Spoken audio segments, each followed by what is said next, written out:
Okay, hello everybody. Welcome in on this Veterans Day Tuesday with Longshore and McKnight. So glad you are here, and certainly so glad to salute all of our veterans out Yes. there today on this beautiful November 11th. Got many veterans I consider my favorites, including my late father, who served with distinction in Japan after the Korean War.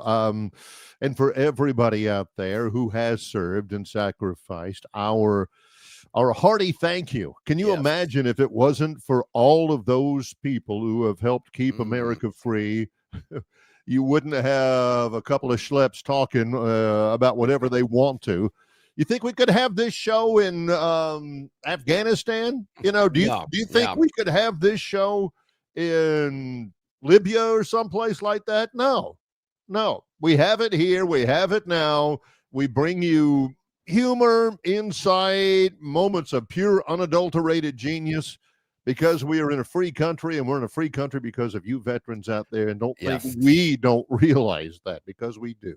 Yes, we do. And I can't say enough about that. We're very, very blessed, very fortunate, and glad to be here in the U.S. of A.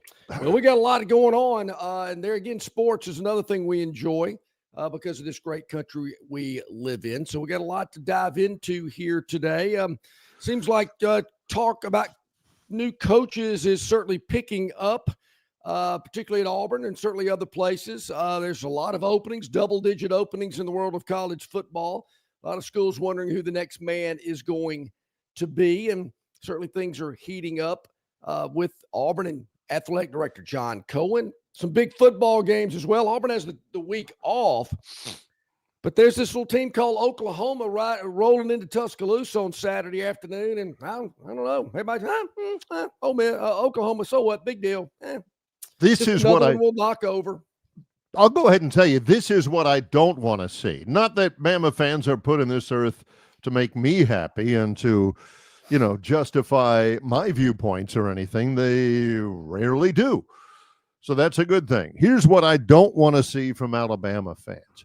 I don't want you to get blasé this week. You've already gotten blasé about the win over LSU. You beat LSU. And you're like, that doesn't feel right. We weren't super terrifically, awesomely, just overwhelming. And that bothers me. I'm here to tell you, I don't want a bit of it. And I'm serious about this. I don't want a bit of this cavalier kind of blasé. I guess I'll go. Do you want to go? I don't want to see any of that. This is one of the most interesting, one of the most compelling weeks on the Alabama calendar in years. Mm-hmm. All right, here's what I'm talking about, and I don't want to hear any crud from you guys. You've got, of course, Oklahoma on Saturday. It's Oklahoma, which I thought was a blue blood to some of you blue bloods until you play them in the Sugar Bowl a few years back and give up 35 to them. And it's like, we weren't playing for a national championship. It's Oklahoma. It's the Sugar Bowl. Okay. Let me tell you, that's going to be a big game. Let me tell you this as well. Day after tomorrow, Thursday night, just across the street over at Coleman Coliseum, the number 8 Alabama Crimson Tide men's basketball team hosts number 2 Purdue. Some places have Purdue number 1. I've seen that. 6 o'clock, ESPN2. ESPN2? You guys, What? Wait a minute. ESPN2, number 1 versus number 8. What are they thinking about? You know what? I'll tell you what. Since you asked, I wasn't going to say it. But Alabama is playing Purdue on Thursday night on ESPN2, so they can make way on the mothership for Troy and Old Dominion football. They know what's up. They know what's what. Man. At 6:30. So, you've got your choice, basketball. So I'm not going to hit you with what's going to get a better rating, but I'm not going to do that. But my point is that Bama fans, true Bama fans, not just simply Bama football fans, Bama fans You've got a huge week. Purdue, number 2 in the country, coming in men's basketball on Thursday night. And then the number 3 Alabama football team is going to be hosting Oklahoma on Saturday. That's on ABC. That's 2:30 in the afternoon. Mm-hmm. You guys, I mean, for those of you really hardcore people, this is how you prove you're hardcore. You go Thursday night, stick around, hang out at the RV or the overpriced hotel, sit around Friday, relaxing, getting your game face on for Saturday afternoon against Oklahoma. Is that not a great 72 hours? Doesn't that sound good to you guys? Yeah. I mean, you got a big basketball game. It'll be sold out at Coleman. I know there's a lot of buzz and energy about that. Oklahoma homecoming, Barry. They've got the Sooners for homecoming. How about that? I mean, that's kind of brash. Yeah. And I know what Bama fans are thinking because their memory is kind of short. Oh, well, the last 2 times we played Oklahoma, we beat them bad, 2024. 24-3. I don't remember that game. No, that's not right. Oklahoma won that game. They got that wrong. But Alabama won in 2018. Oklahoma beat them in the Sugar Bowl pretty bad. Oklahoma beat them it was a Sugar Bowl. 2000s. Nobody cared. On a home and away, Oklahoma won both of those games with a home and away series. So this series is knotted up 3-3-1. I believe there was a tie in the Blue Bonnet Bowl, I believe back in the 70s. Back when it was the Astro Blue Bonnet Bowl, one of the dumbest names in an industry known for dumb names. But it seems like this is just, I don't know. They only played 7 times. It just seems like it's always been a game that has been tough for Alabama. There's been a few that have not, but a defense like Oklahoma has. Got a quarterback that's highly rated, coming off a bye week, a little extra time to heal up. I don't know. I just either Bama fans know what's coming and don't want to talk about it, or they just, Oklahoma, so what? Big deal. We'll mosey on by. Yeah. What are some of the longshoreisms? We'll bebop on by. We'll mosey on by. We'll, stumble in.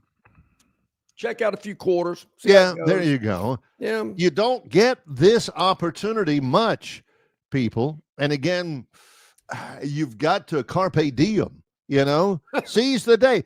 When you guys are grumbling about Alabama playing Eastern Illinois, don't forget, you didn't get geeked up for Oklahoma. I mean, what does it take? Now, John Dent, he asked this question. John, would you edumacate? Oh, I love that. Will you edumacate BM about Blue Bloods? John and I don't have enough time. I don't know what John. Nobody can really articulate. We've had this conversation many times. Nobody can really adequately articulate what a blue blood is. John's stance towards identifying a blue blood is kind of like, who is the Supreme Court justice? I don't want to say it was Oliver Wendell Holmes or somebody way back when. Who's the Supreme Court justice who said, I can't define pornography, but I know it when I see it? Yeah, I've heard that line before. John says, I can't tell you what. I mean, there's no written out code to what a blue blood is. I tell you what, Barry, you name a program, and I'll tell you whether they're a blue blood or not. Well, I can tell you this, John. Blue bloods don't play games on Thursday night unless it's an act of God that makes you do some scheduling changing. There again, these Labor Day games, start the season. That's completely different. Around Thanksgiving, holiday periods, but in the middle of October, blue bloods don't play games on Thursdays. Heck, they don't play them on Fridays. Pointing to you, Clemson. You just don't do stuff. Networks come to you and say, hey, I know you're playing at Mississippi State, but we want to move that game to Thursday. Oh, no, you're not. John's got that. More. It's nothing written. I mean, John does not have a clipboard like he used to. He used to be famous for it, but he doesn't have a clipboard with a checklist. Yeah. Oh, Thursday night? You're out. John, I have got video of this school's fans rushing the field. All right, you show me that video, you show me proof, and then out. I can even go this route, Barry. Blue Bloods, well, they don't have an overall losing record to a program like Vanderbilt. Or an overall losing record to a program like Rice. Maybe. I don't know. Well, Rice was pretty good back in the day. So was Vanderbilt. Were they? Yeah. We have had some disagreements. Is Ohio State a blue blood? Yes. Yeah, is Penn State a blue blood? John and I have had a little. John's like, oh, yeah. That's what I get from John. Is Nebraska a blue blood? Those kinds of things. You have to get reevaluated. Just because you might have been a blue blood and won 2 or 3 natties in a row like Nebraska did, Tommy Frazier, Tom Osborne, all that. I don't consider Nebraska a blue blood anymore. I mean, they've lost their charter. They're done. They got a lot of work to do. And I tell you what, their fans show up. They fill that place up for everybody. Everybody. There's no doubt Alabama's a blue blood, but are they going to fill the place up for Eastern Illinois? I know another program whose fans fill it up every week. Have been for years. Got 20 consecutive sellouts. No, that's another thing about a blue blood. No, crappy teams don't fill the place up. Blue Bloods don't do that because they don't want to be playing them anyway. This is Bob from Pike Road. See, Bob, he says a blue blood is in the top 7 to 8 schools in the nation. Determined by what? Natties, all-time wins, conference championships, generally considered the best of the best. I agree with Bob on that. John, it's more undefined than that, because, Nebraska's won some natties, but they just don't, they're just not any good now. Miami, another one. Miami had a hot streak with Jimmy Johnson and Dennis Erickson and Schnellenberger and those guys. But now, is anybody's blood running cold when they see Nebraska on their schedule? And when they see Miami on their schedule, do they know, oh, Lord, here comes Miami on our home schedule. Our place is going to be overrun by Hurricane fans. Barry, Miami wasn't a blue blood back in the 80s. They were nouveau riche. They were gold diggers. And I'm telling you, another program that's teetering, they better turn it up, is Southern Cal. I mean, the Trojans have got to get going. I thought Southern Cal was the blueiest bluey of the blue bloods. They need to do a little work. Now, I know what you're saying. Well, Notre Dame's had some down years. They fall into a category where they're just always going to be a blue blood. Well, they're not any good. Don't matter. They'll always be a blue blood. So if you got your own television network, you're a blue blood. Oklahoma has had multiple national championships, multiple years when they were the best team in the country, multiple years with Heisman Trophy winners. John is... it's kind of a differing thing because he said, well, Rice used to be good back in the day. Yeah, I think. But they're not a blue blood. Oklahoma used to be good back in the day, but they're still a blue blood. Go figure. Yeah. All right, so we got a lot going on for you here today on this program. We've reshuffled the deck a little bit here today. In about 15 minutes, Paul Feinbaum will be joining us, of course, from the Paul Feinbaum Show, SEC Network, ESPN. Travis Ryer on YouTube talking Tide to kick off hour number 2. And then Brian Matthews, nice enough to be at the bottom of hour number 2 today around the 30-minute mark. So we'll check in with Brian at auburnsports.com to see what's going on with the Tigers. Yes, lots to get to today. We're not even going to talk about that dud NFL game last night. If you want to go back and look at it, please don't look at it without if you're planning on operating heavy machinery. That was like another game that was classified as a dud just because it was low scoring. It was fine with me. Yeah. I was okay with it. This was horrendous. He's John Longshore. I'm Barry McKnight. Am I right? No. We've switched it around a little bit. I'm looking this way now. Yeah. He's John Longshore. I'm Barry McKnight. It's Longshore and McKnight in association with Yellowhammer News, presented by Bud Light.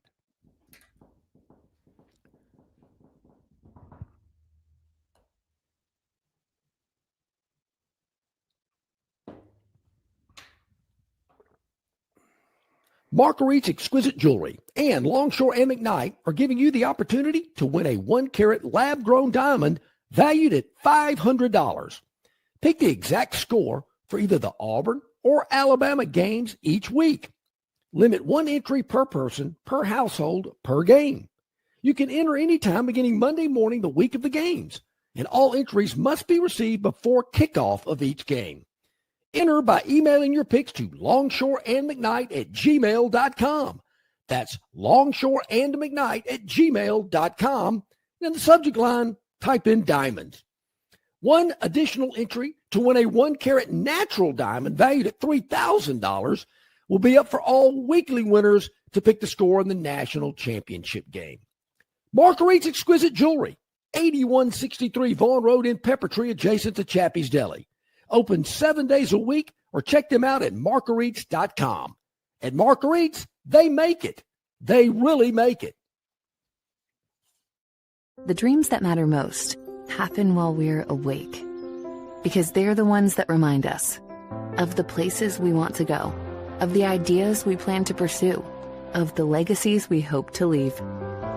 We understand you have goals to meet, and we want to help you reach them, to fuel your vision and invest in whatever motivates you. So we want to know, what inspires you? Synovus Bank, member FDIC. At Dixie Overhead Door, we specialize in top-quality garage door solutions for homes across Alabama and Georgia. In need of a garage door repair or a brand new garage door installation, our expert team delivers fast, reliable service with local expertise that you can trust, providing customized solutions and exceptional care every step of the way. Visit us today at DixieOverheadDoor.com and experience the Dixie difference.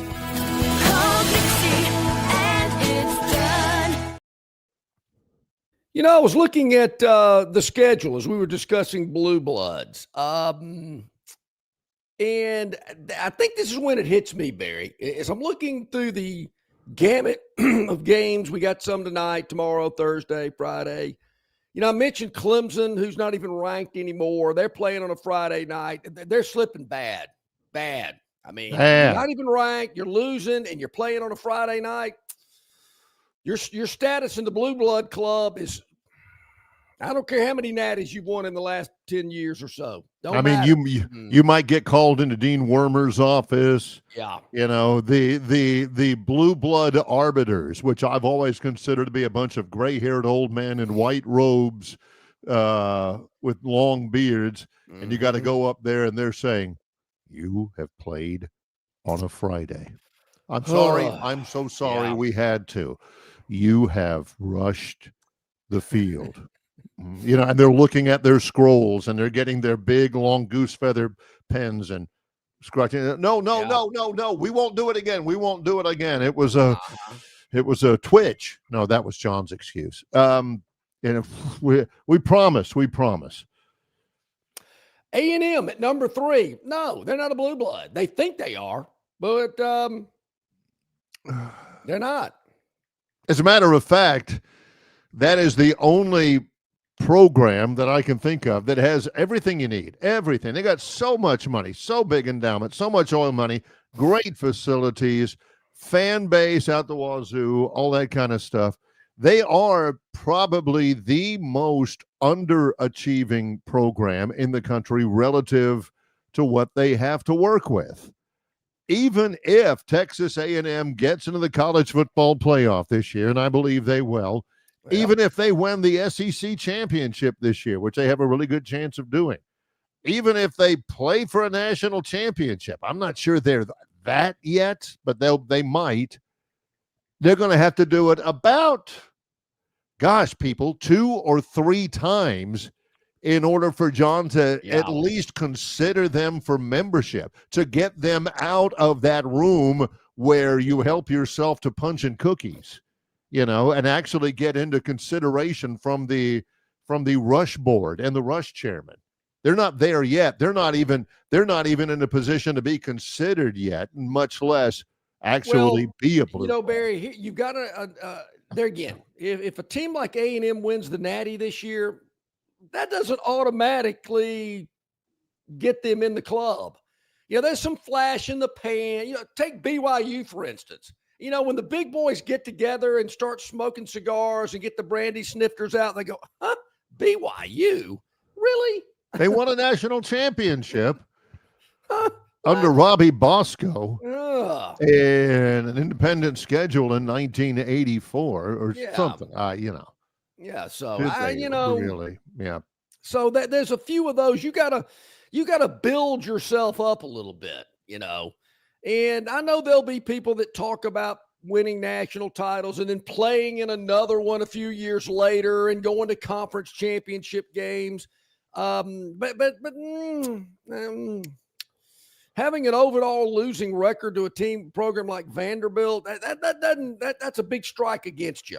That's just a big strike against you. And I know the tradition and the history and the fan base and the facilities and the money. What am I missing? Because I hear that a lot too.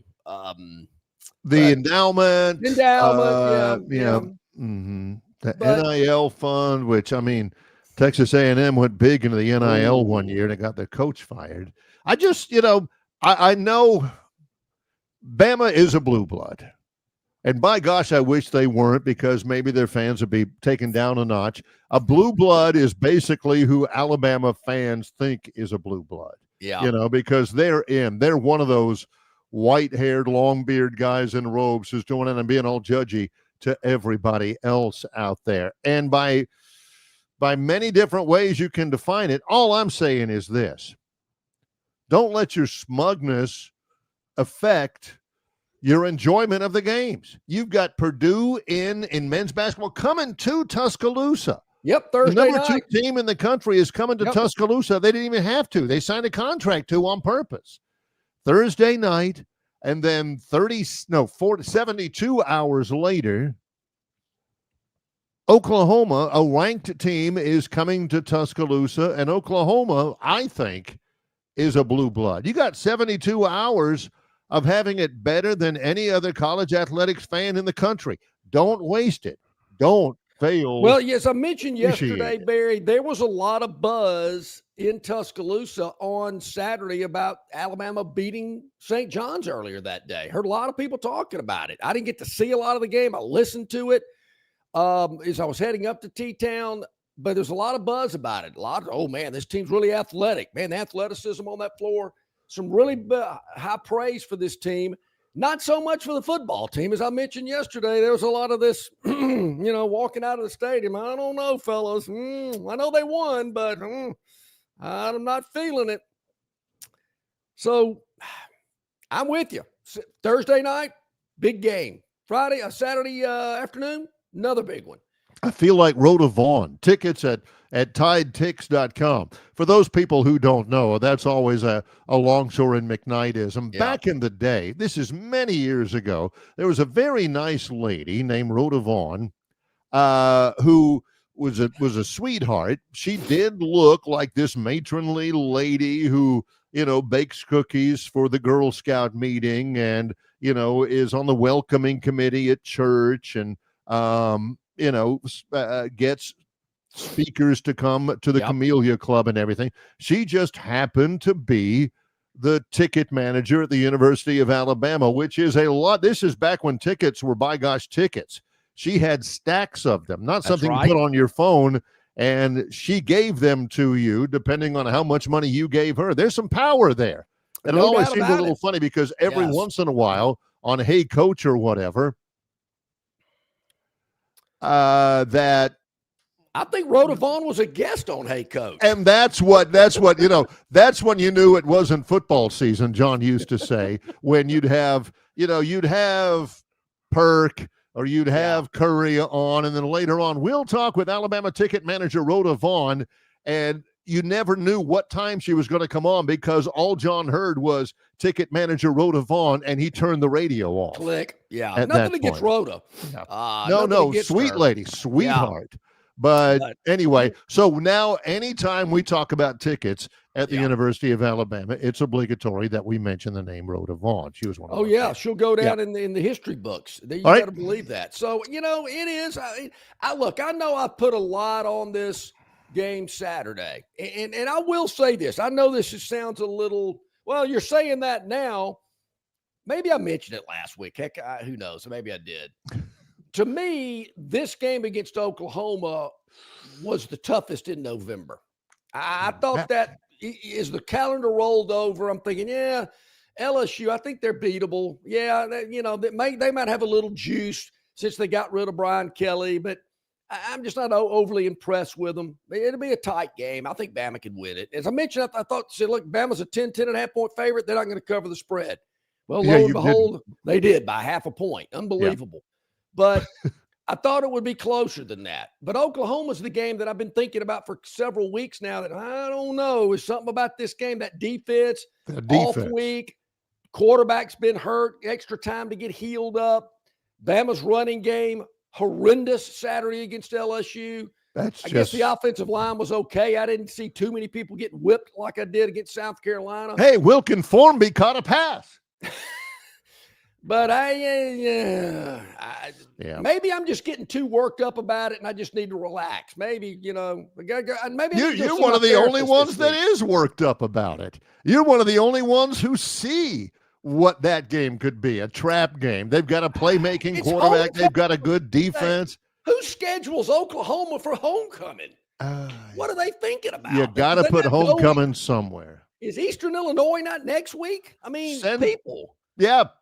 Give people a reason to go to the Eastern Illinois game. Well, it's homecoming, and I must go by and see the fellows at my old fraternity. Something like that. Why is it Oklahoma? When we return, Paul Feinbaum will join us. Lots to ask him. When Longshore and McKnight continues in a moment, in association with Yellowhammer News, presented by Bud Light. Hey, folks, how often do you think about your roof? Probably not often at all. I know I didn't until I needed a roof replacement. And I call my friends at Roof Life.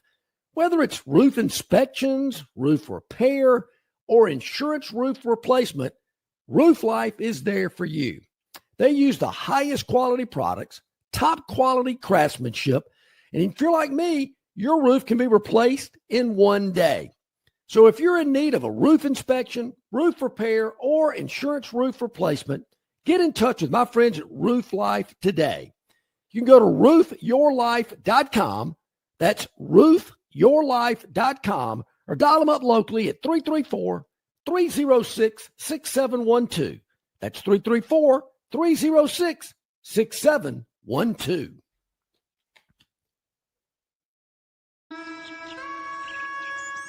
The Bush Guide, cold and smooth survival skills. For a successful stint in the great outdoors, pack accordingly. Place heavy essentials near your spine for stability in rough terrain, with light items near the bottom. Now, you may be wondering, where does the Bush Light go? In your stomach. Bush.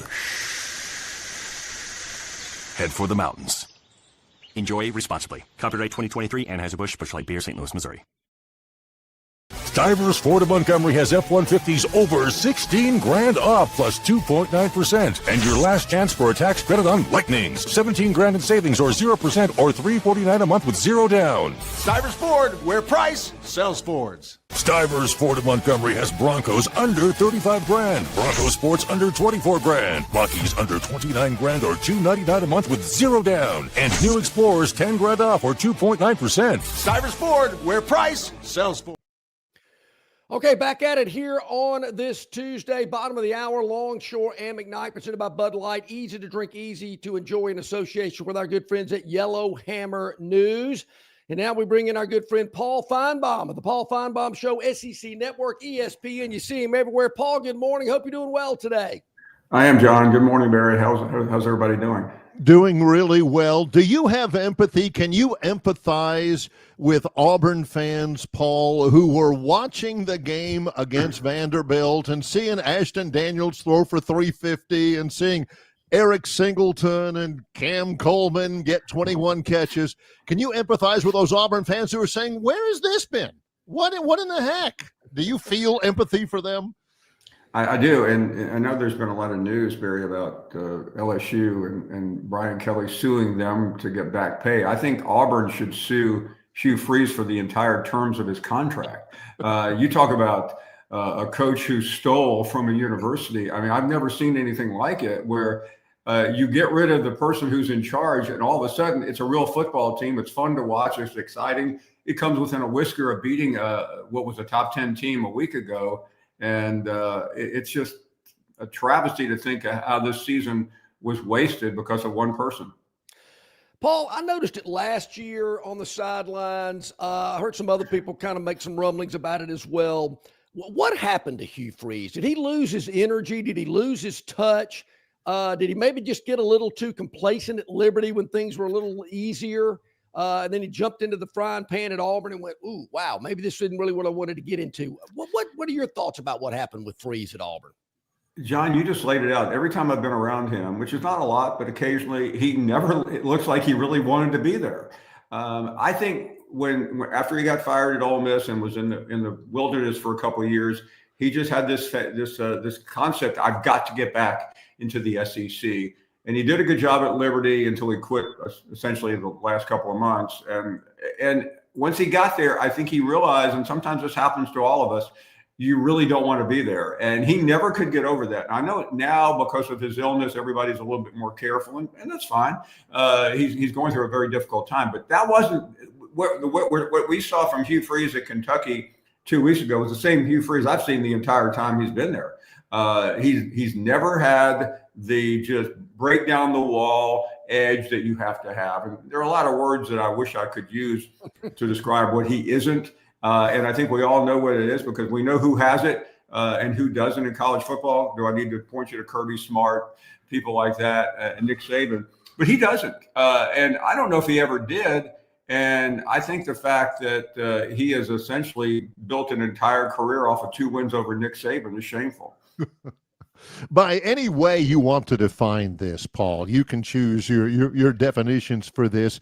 Is Auburn a nationally attractive job?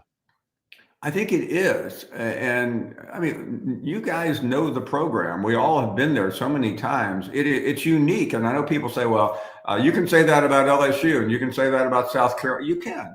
But I would dare say that the Auburn family is the most loyal,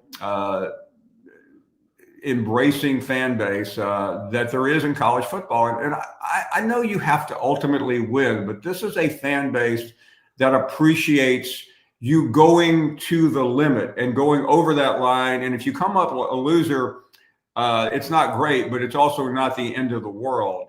And I think that's what's always separated Auburn from a lot of other fan base, including Alabama. I mean, we'll get to Alabama in a second, but my head is still spinning from Monday afternoon show where Alabama fans were in open revolt because their team only beat LSU, which has been one of their biggest rivals in history, especially the last 20 years, by 11 points at home. But back to Auburn for a second. It's just, and I think they looked down there and they saw Hugh Freeze, who didn't seem to be into it, who came up with convoluted answers like, I will call the plays on the first down.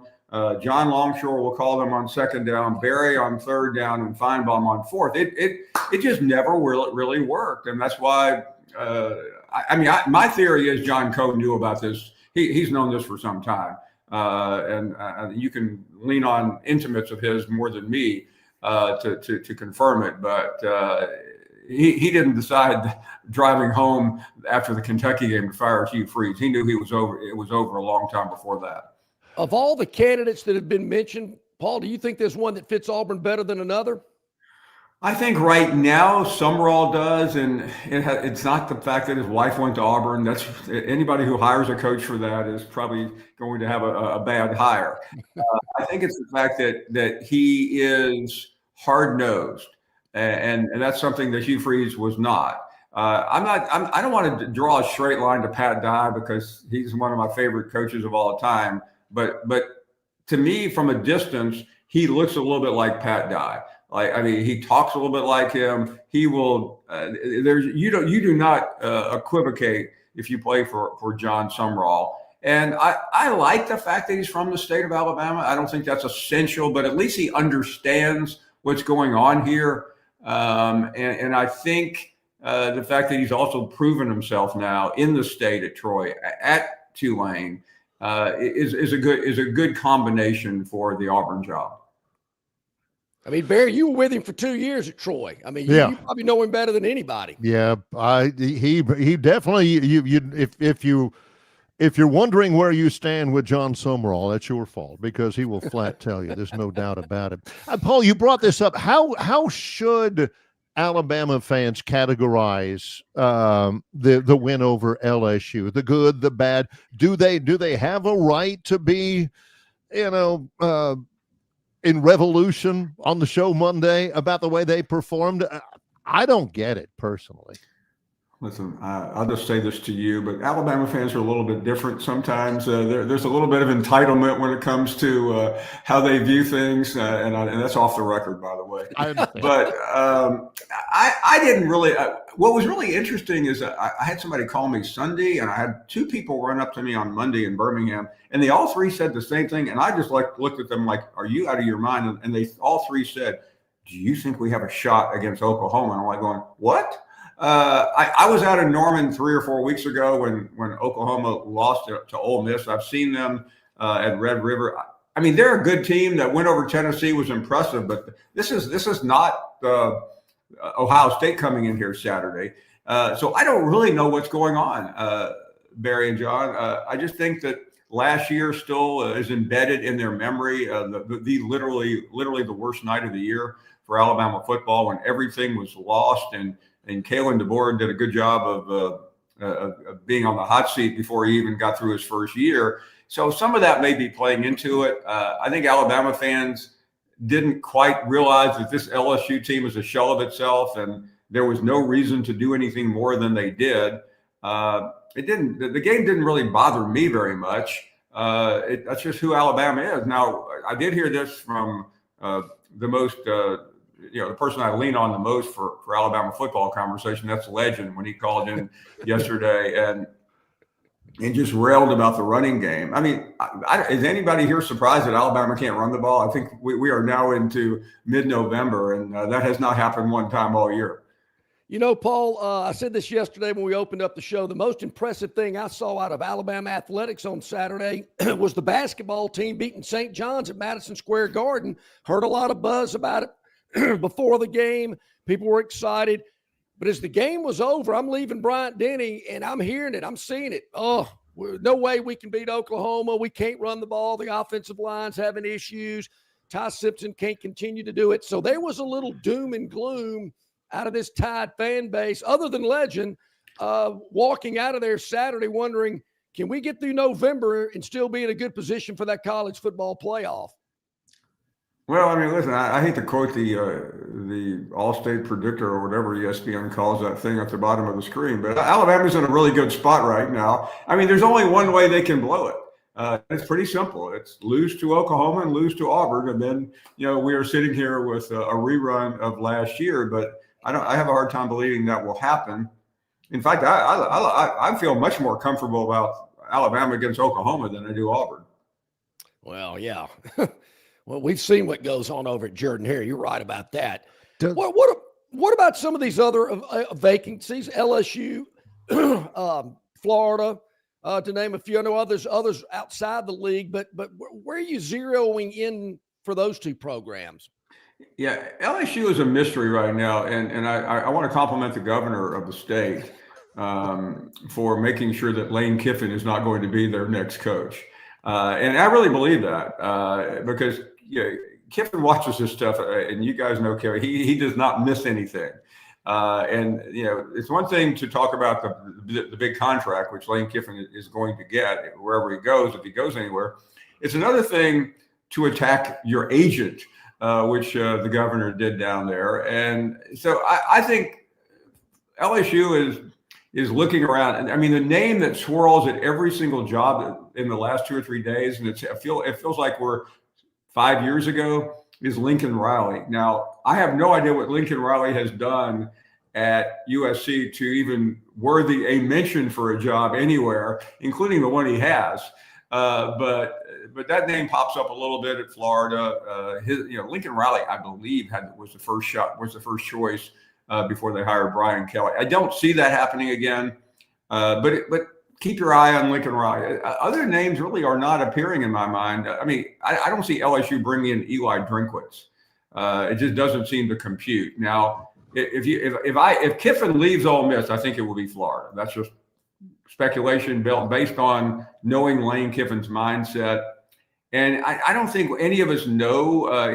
The thing yesterday, the freeze warning tweet that Kiffin sent out, everybody said, that's about Auburn. I don't think that was about Auburn. Anybody who thinks Lane Kiffin's going to Auburn after the last time is probably kidding themselves. And you guys are closer to Auburn boosters than I am. But I don't think anybody who dealt with Lane Kiffin would ever speak to Lane Kiffin again after he left them at the altar a couple of years ago. My final question, Paul, how and when did ACC football, or did the ACC lose their thread with football? Here's what they did, and I spent 12 years in Charlotte, which is the home of the ACC, so I got a little bit of a front row at this. Right.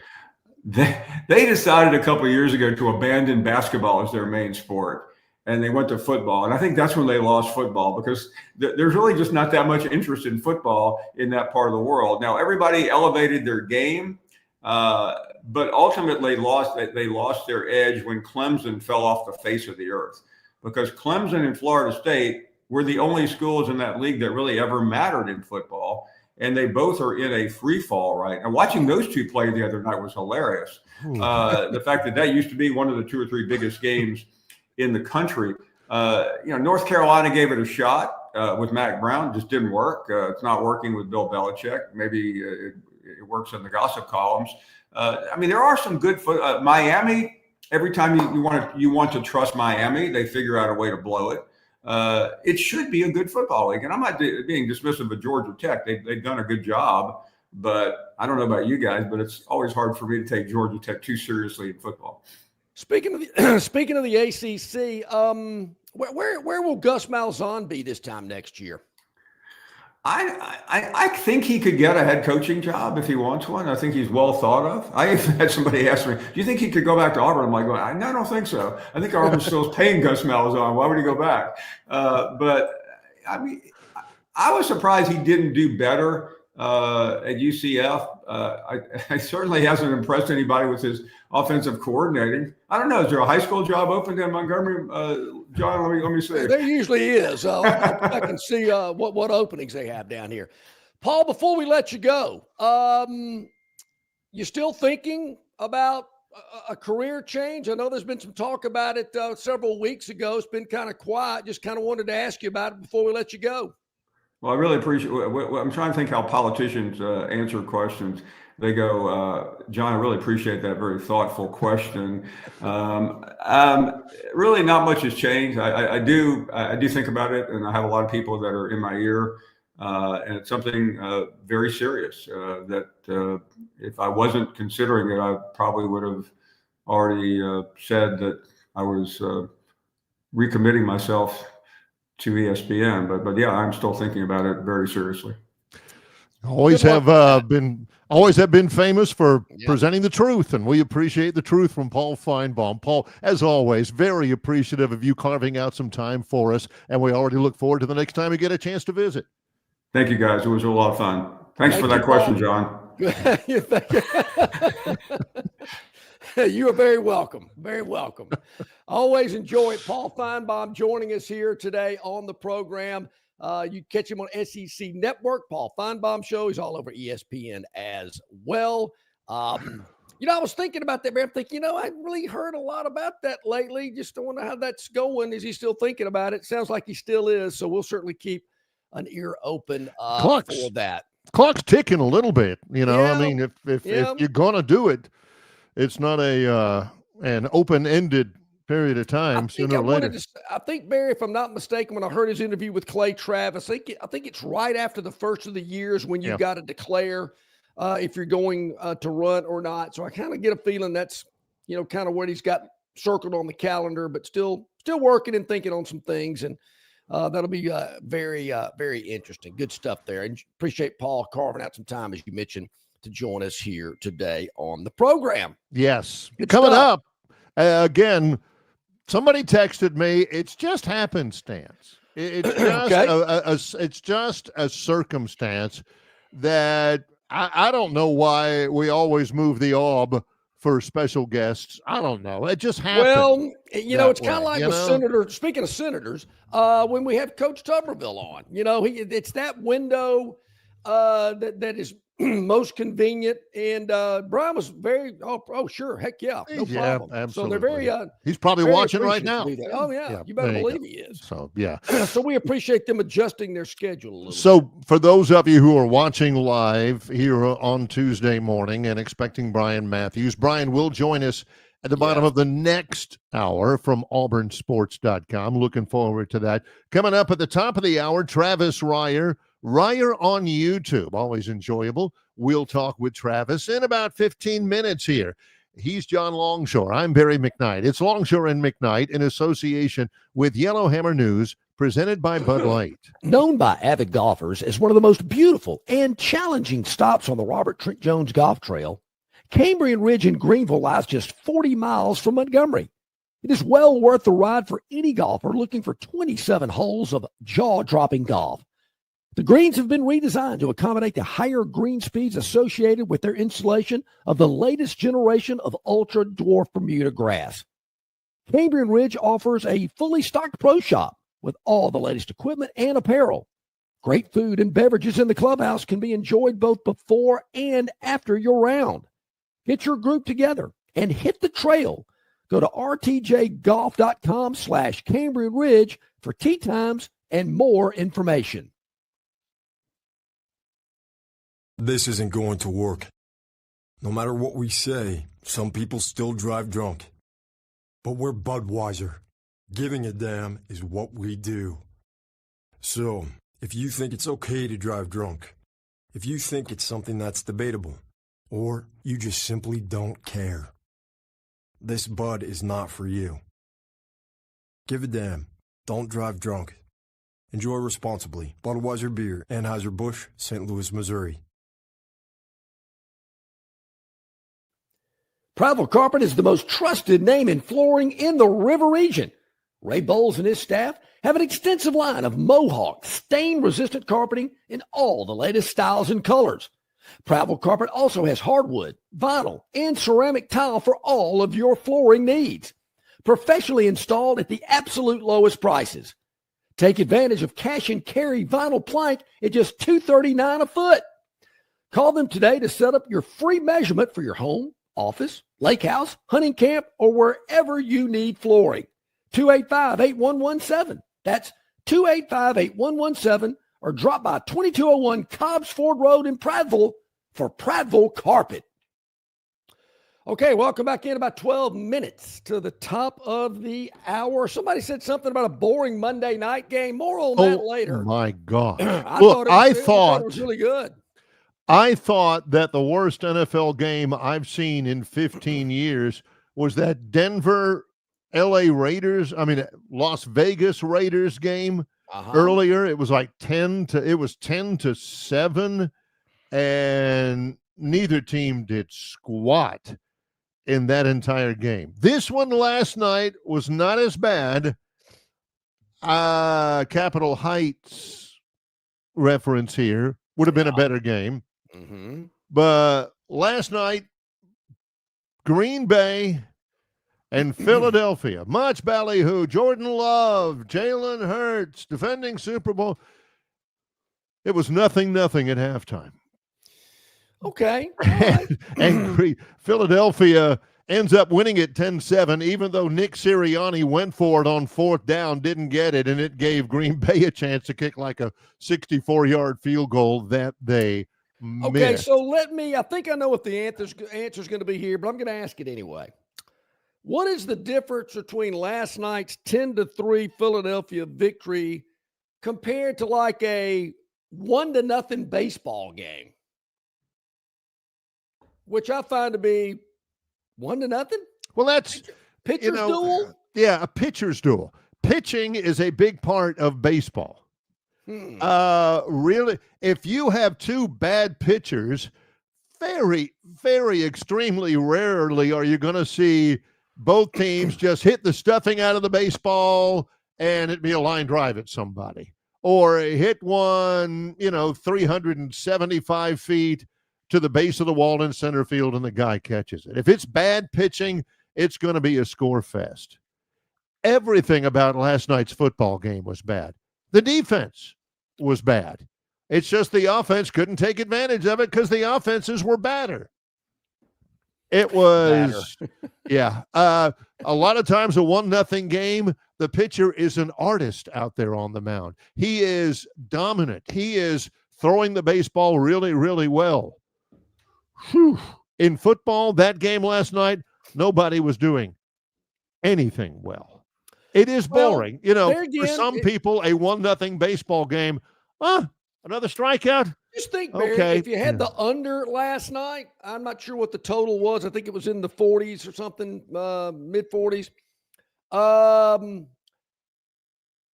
You're loving that game.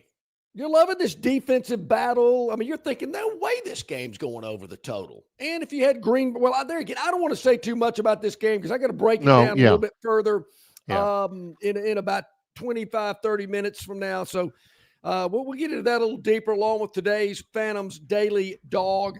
Not a lot out there, but we think we found a little diamond in the rough. Could it be NBA? Could we go NBA?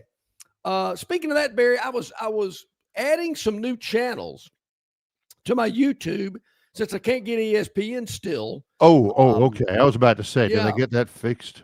Yeah, I'm having to go out of town this weekend just so I can watch the Alabama game. I mean, how bad is that? I mean, when are they going to get this? Yeah.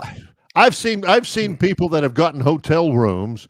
This is back in the day before streaming and all of that. Kids, there was a time when if your team was on TV twice a year, you were living large. Yep. But then, just like now, you have regional games.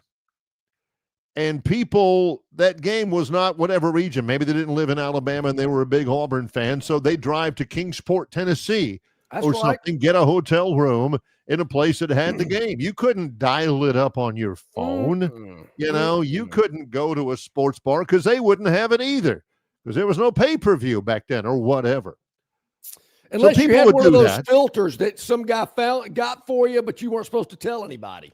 Yeah, that's the guy that's in like his, well, for me, that's the guy that was in like his 9th year of college.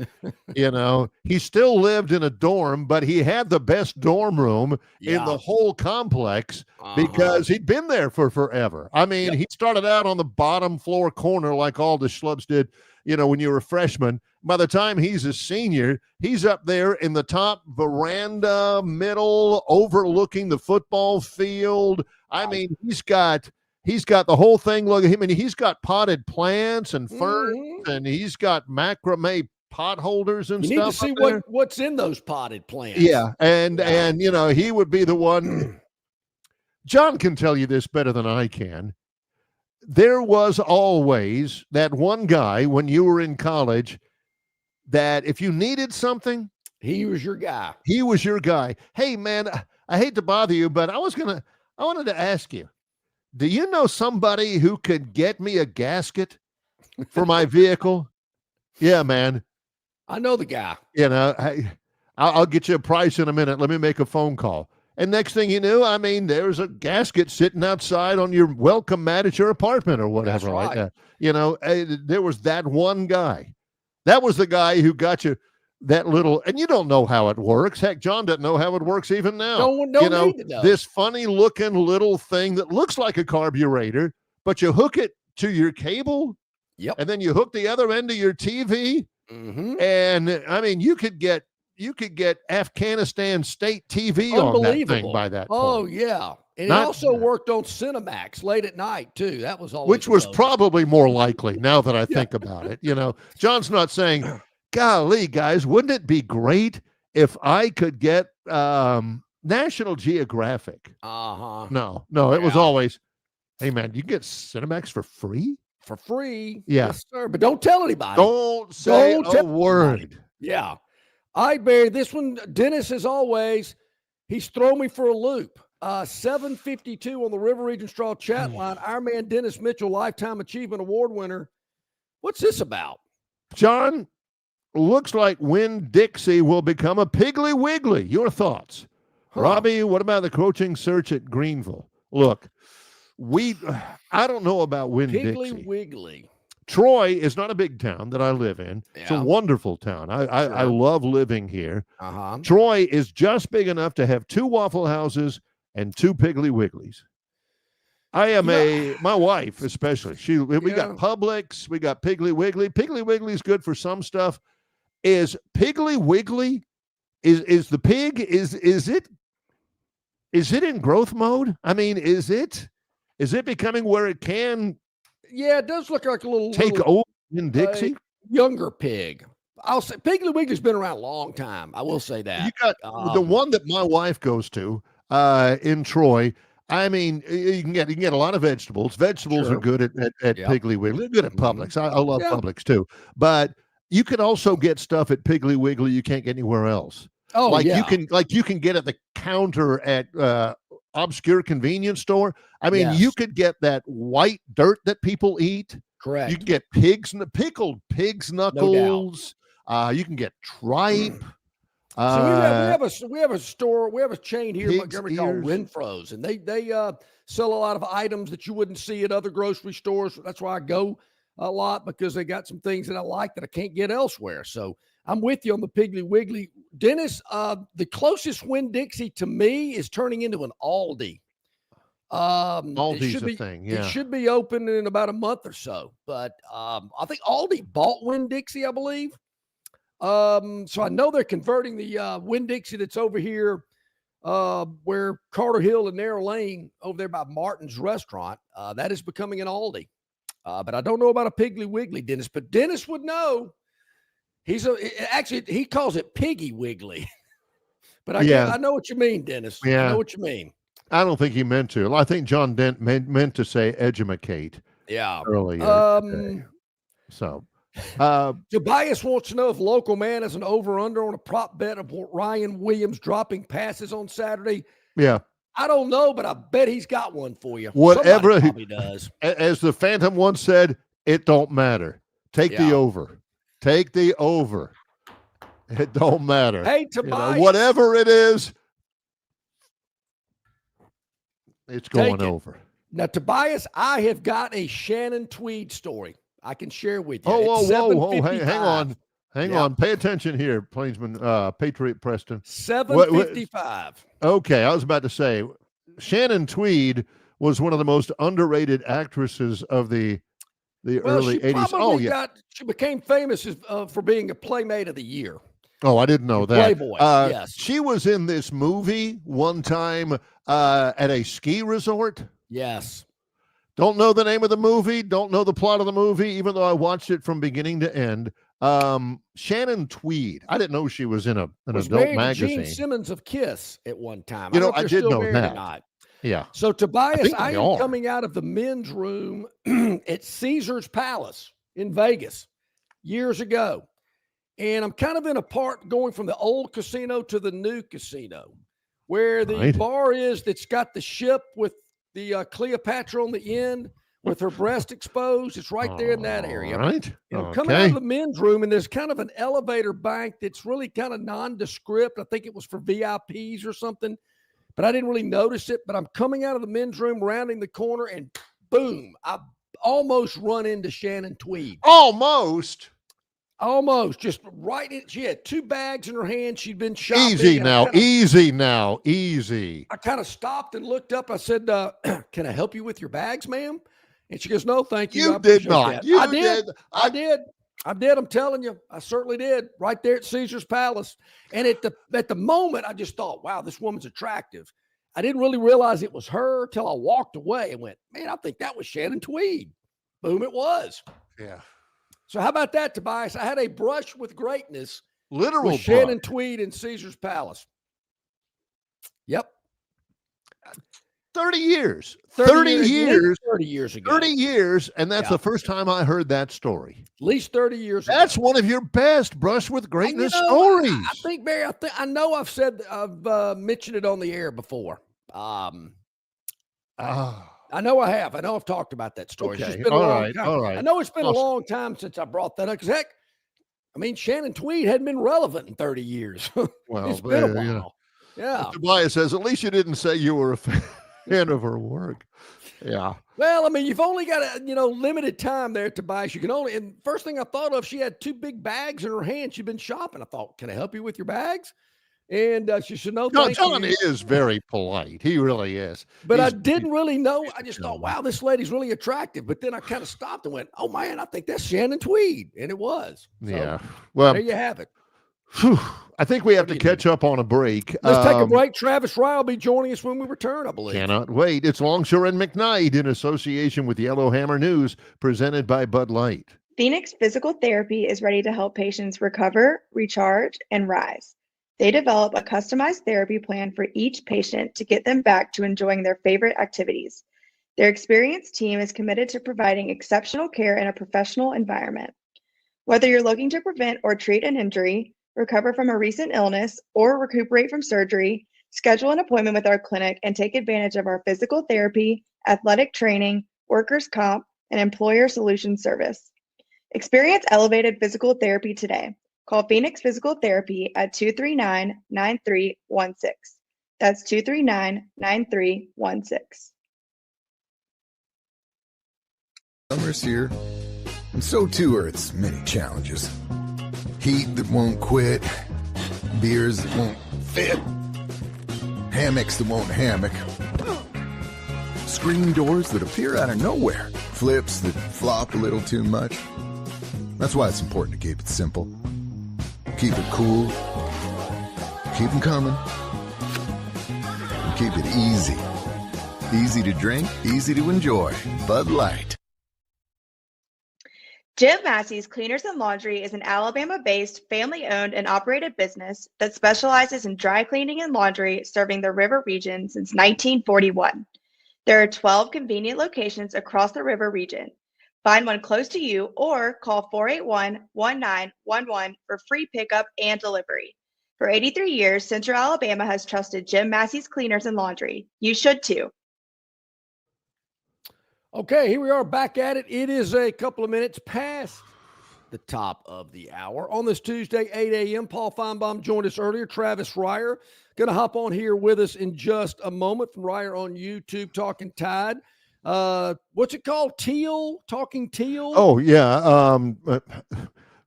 Golly, I've just run a, there's no sleep Tuesdays. Yeah. It is, yeah. I think it's, but I know it's the Jags, and that could be. Golly, why am I not? That was a tough Why am I loss. not getting that?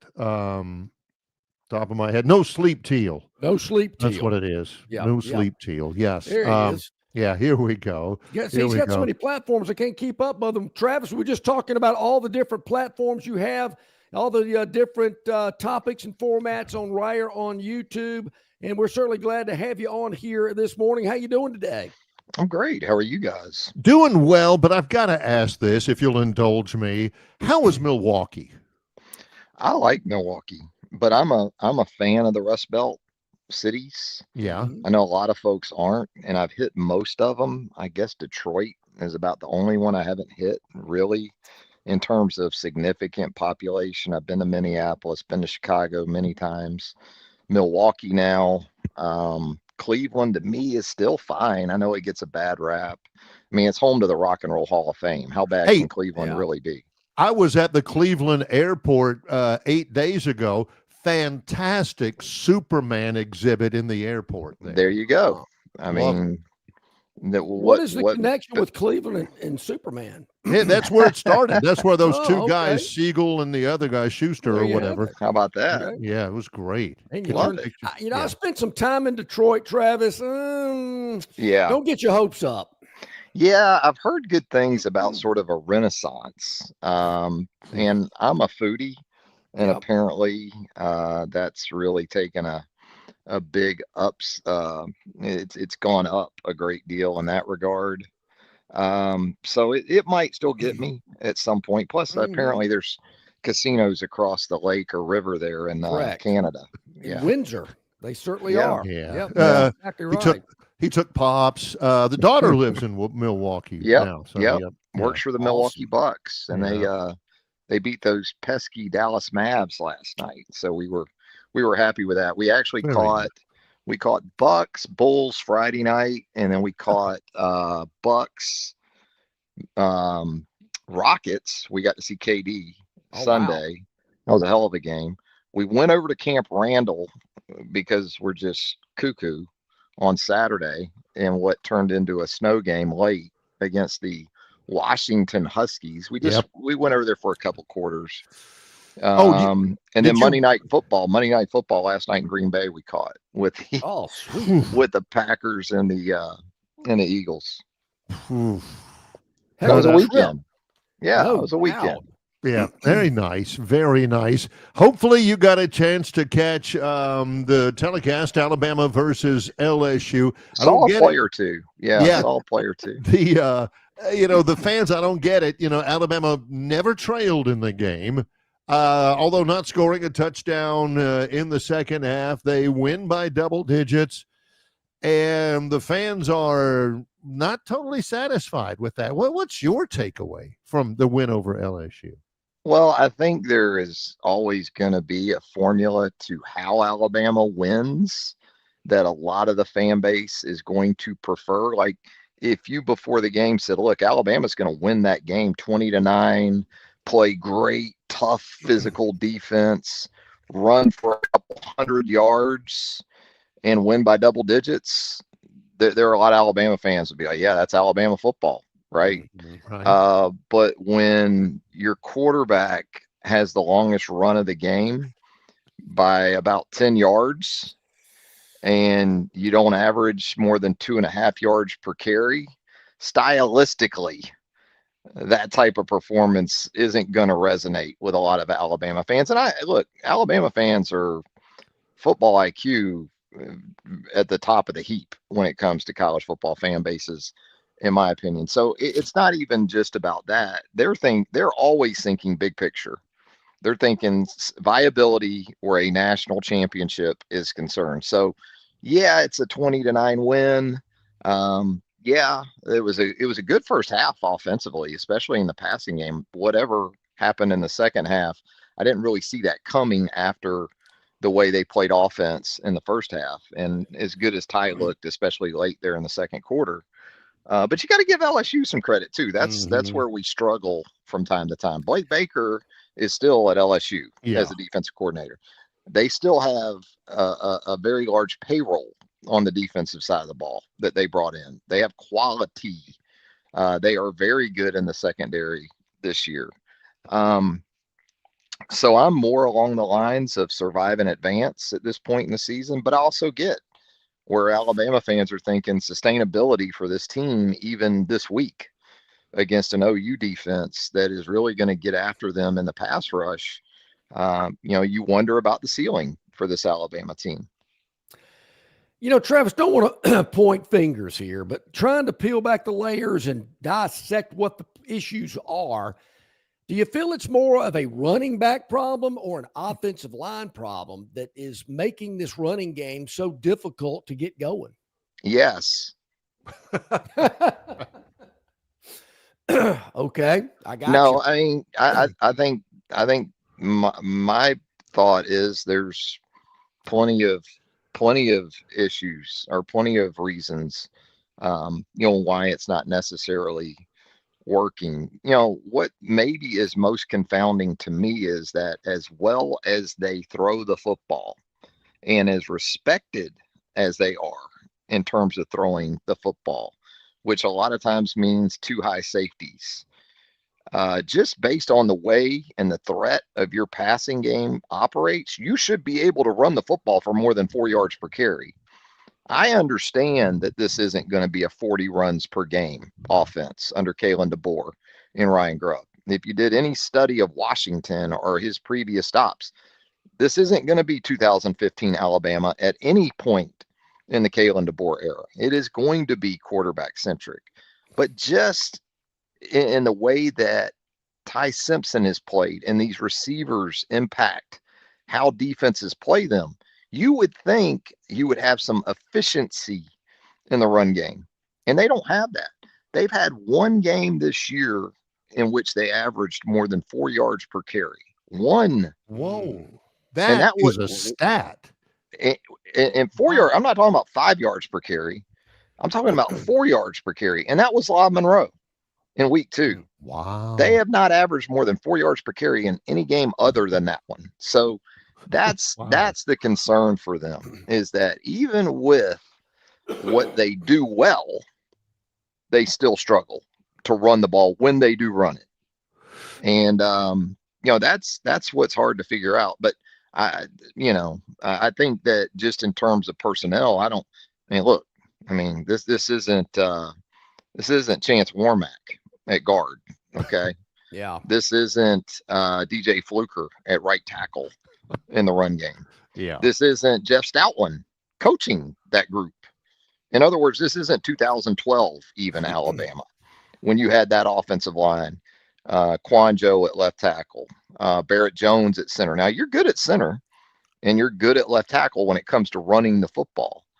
But when you're playing 4 different offensive guards and a couple of different right tackles, it tells me that you don't feel like you really have legit SEC high-end starters or players maybe at those spots. So I think there's between the approach, between the personnel, you're not rotating Eddie Lacy and TJ Yeldon in there like you did in 2012 either. I mean, come on. Our eyes tell us that much. I do think Daniel Hill has the potential to be a significant contributor, and his attributes can help them. But he's also got to run it like a 240-pound back all the time, too. Yeah. And sometimes I get the sense from him, he's maybe a little turnover adverse in how he runs the ball, because ball security is so important. And that is an area they've been great this year. Well, and then we've heard some things about, the running backs and pass protect has been an issue as well. Yeah, they're okay. I mean, the strip sack the other night, I think you're gonna, if you get Harold Perkins picked up initially, that's about the best you can hope for. Right. It's on the quarterback to me as much after that initial pickup to get the ball out. And if he doesn't, he's still got to protect the ball in the pocket. And so Jam got him, but it was kind of the reset where Perkins ended up making that play. And what is that, 4 or 5 games in a row now that Ty is, lost a football in the pocket. So we can talk about the one interception and those numbers, but he's been a little bit turnover prone when it comes to ball security in the pocket.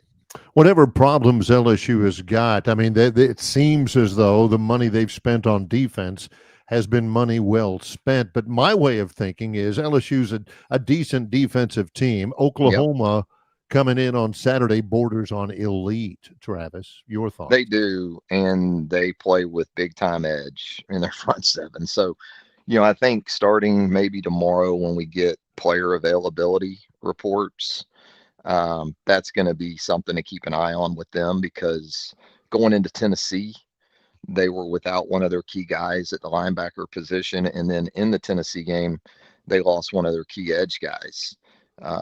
So we'll see how they look. LSU didn't have Whit Weeks and still didn't keep LSU from doing a good job against the Alabama run game. So, the challenge, I think, is still going to be at a very high level for the Alabama offense. but it will be a little bit different, and I think a little bit more complete when you incorporate pass rush into that. LSU's very good in its front seven, but it doesn't have a Dylan Stewart type, right? It doesn't have sort of the guys that Oklahoma's going to have off the edge this week. So it's going to be kind of a mix of what LSU gave you and what South Carolina gave you, and both of those defenses presented problems. Travis, the most impressive thing I saw out of Alabama athletics on Saturday was the basketball team's win at Madison Square Garden over St. John's. Yeah, just what a performance offensively by that team, man. And you incorporate all these new pieces or guys like Houston Millette who were hurt last year, and you sort of wonder what's the chemistry? How long is it going to take? You understand that you've brought in really nice talent, but there still typically is an acclimation period, even with preseason workouts, off-season workouts. Those guys look like they had played together for 10 years offensively.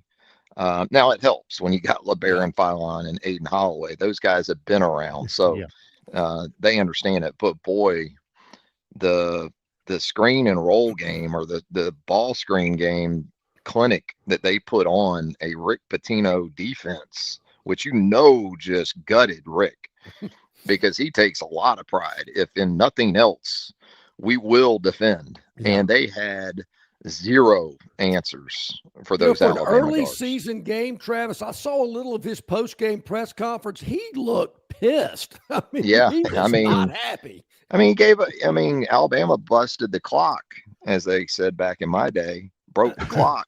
Yeah. With 100. That's what we used to call it when you went triple digits. You broke the clock. Yeah, because those old scoreboards, they just had a light. They didn't have the third digit. Yeah, it went back to zero. They broke the clock and did it in MSG. Yeah. That wasn't the Louis Carnesecca Center on campus or whatever it is now. That was world famous MSG. Yeah. And you give up 100 plus. That hurt. I've made the point earlier today. It's a unique opportunity for Alabama fans, a 72-hour window where it's hard to imagine it could get any better. Purdue comes in Thursday night, number 2 in the country, into Coleman Coliseum at 6. And then, 72 hours in that window, Oklahoma comes in high, they're ranked against Alabama on ABC. Purdue-Alabama game, that's kind of a feather in your cap getting that game, but it's been the type of game that Nate Oates has been able to get. As kind of games he wants. Yeah. And you love him for it as a fan of the sport in general. I mean, if you're just a college basketball fan, you love Nate Oates because he's going to push for games like this and give you this sort of content, in the midweek in November and mid-November. So, yeah, it almost feels like you're going from Elite 8 to the Final Four after you take on St. John's, and now you get Purdue, and there should be a little get back, you would think, involved for Alabama in this game. And Purdue, very good, as we know, very well coached. So, and then the contrast in styles too, and how these teams are going to want to play is going to be fascinating to watch. But I wanted to circle back before we get to a little Jags talk, some NFL. I did have one more question about the game Saturday afternoon in Tuscaloosa. I'm just curious your thoughts about John Mateer. Yeah, I talked about this on YouTube in the last couple of days. It's going to be, I think, as much as anything, dealing with his legs and making sure you account for that. Now, OU otherwise, down in and down out, hasn't been great. But the one thing they've done that Alabama hasn't been able to do is still get some explosive runs with the running back position. And Alabama's getting none of that right now in terms of 20-plus yard runs, things like that. So you still have to account for that from the running backs. But as this game wears on Saturday, gets in the second half, if it's as competitive as we think it's going to be, similar to Lenore Sellers in the South Carolina game, you're going to have to deal with Mateer and his legs. And, I think he's a good passer. I don't think he's an elite passer. He takes some real risks with the ball. So from the Alabama side of that, this is another opportunity for a defense that done a great job at taking the ball away. He can get a little loose with it. And so you got to take advantage of those opportunities, because if this game gets into the second half and it's as tight as a lot of people think it's going to be, that's where he could make the biggest difference, actually, is with his legs. Well, as you probably know, my whole family is Jacksonville Jaguars fans. I think my older sister went out and she burned her Fred Taylor jersey down in Jacksonville. I still hang on to my Mark Brunell, but it was a close thing. Goodness gracious, how do they lose that lead in the fourth quarter to the Texans? Well, they have had games in which they've gotten backup quarterbacks, like with the Bengals in game. Yes. They get Burrow out of the game. They get Jake Browning into the game and get lit up by the backup. And then Davis Mills. No CJ Stroud. Davis Mills. Yeah, it sounds like a putter company. Sounds like a law firm. Yeah, no kidding. A company that makes putters. The Davis Mills XL78. Studio, you went and got your picture made at some place. Olin Mills. Yeah. And the Jags got their picture taken on Sunday in Houston, and it didn't come out. The negatives were negative. It was rough. I mean, Pops was worst he's ever seen, he said. The worst. And so, and here's the thing, they're 5-4. And they actually are going into the easier part of their schedule, or at least that was the thought back in the preseason.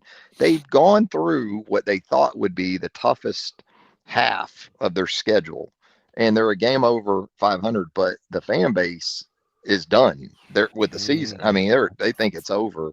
Now the Colts are a lot better than anyone expected them to be. So 2 with them doesn't look very promising.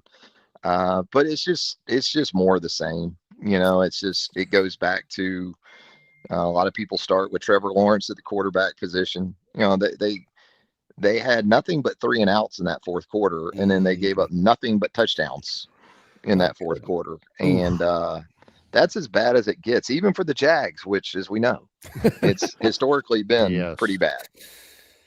All right, Travis, how do all of our viewers, how do all of our listeners find you and track you with all the great content that you have? Yeah, we're right there on YouTube. Ryer on YouTube. We'll have Chase Goodbread on the channel. Tomorrow night live, we'll preview Alabama and Oklahoma on Talking Tide. So we'll have some NFL talk. I think later today we'll be on the channel live with the Jags. Post-mortem.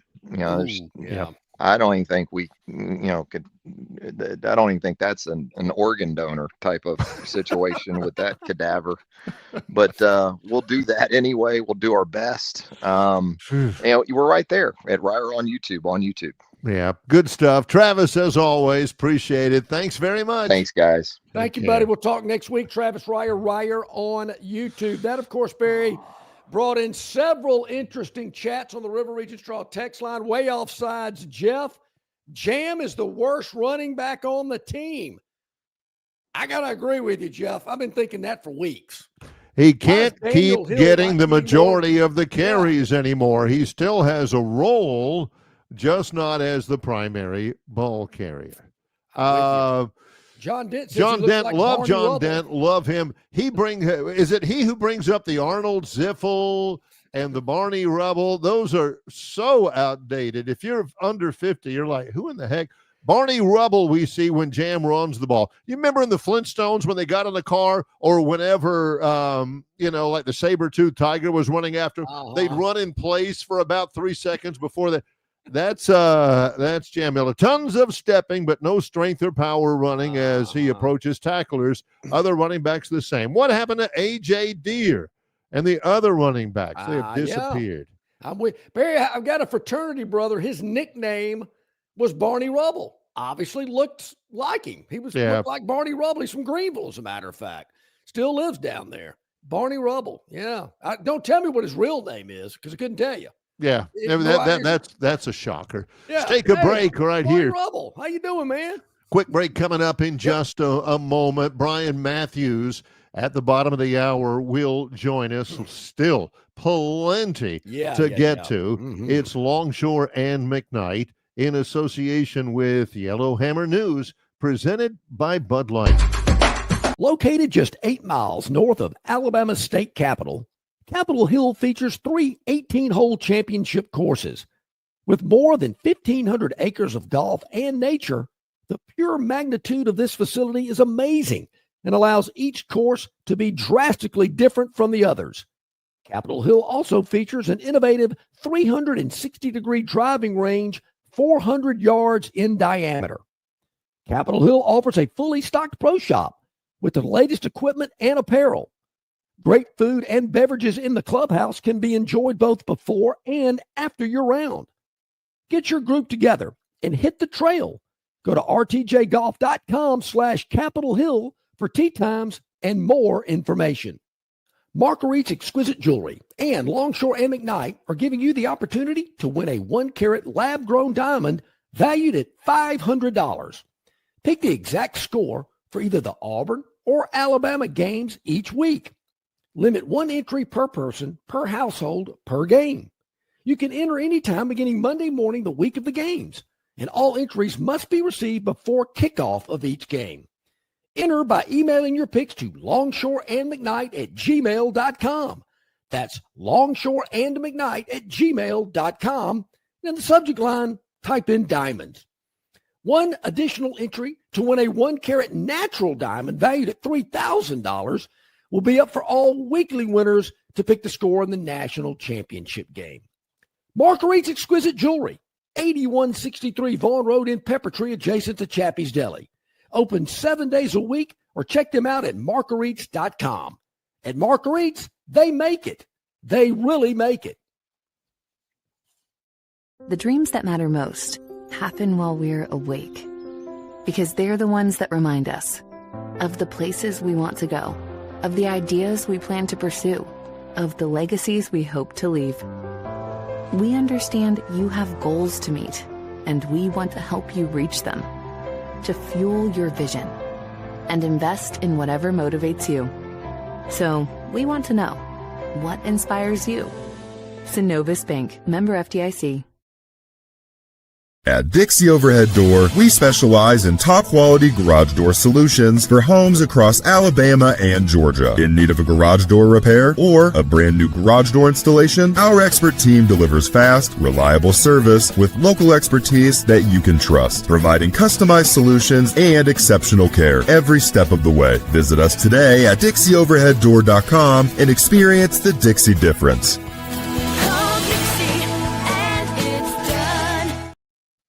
Okay, welcome back in. About 27 minutes past the hour. Going to get to the Phantoms Daily Dog quickly. Barry, our man Jason Jones down in Troy, his chat, that sounds a lot like subscribing for the Columbia Record Club over and over, just using a different name and getting all the albums and cassettes. That's what I used to do. I used to do that, and then I'd cancel my subscription. Yeah, you have to pay like a penny, and you can get Pablo Cruz and Jay Ferguson and Starbuck and all that. That's right. This has been, Jason's one of my great friends. Love that guy. He has had kind of a thing going on Facebook where he will detail what he's doing to get, now that YouTube TV doesn't have ESPN, what he's doing. Well, I have, he's entered the transfer portal. He's on Fubo TV and all that stuff. And Fubo, somebody said Fubo was like the Dollar General of the TV providers. Nothing wrong with Dollar General. He says, John, you have got to play the game.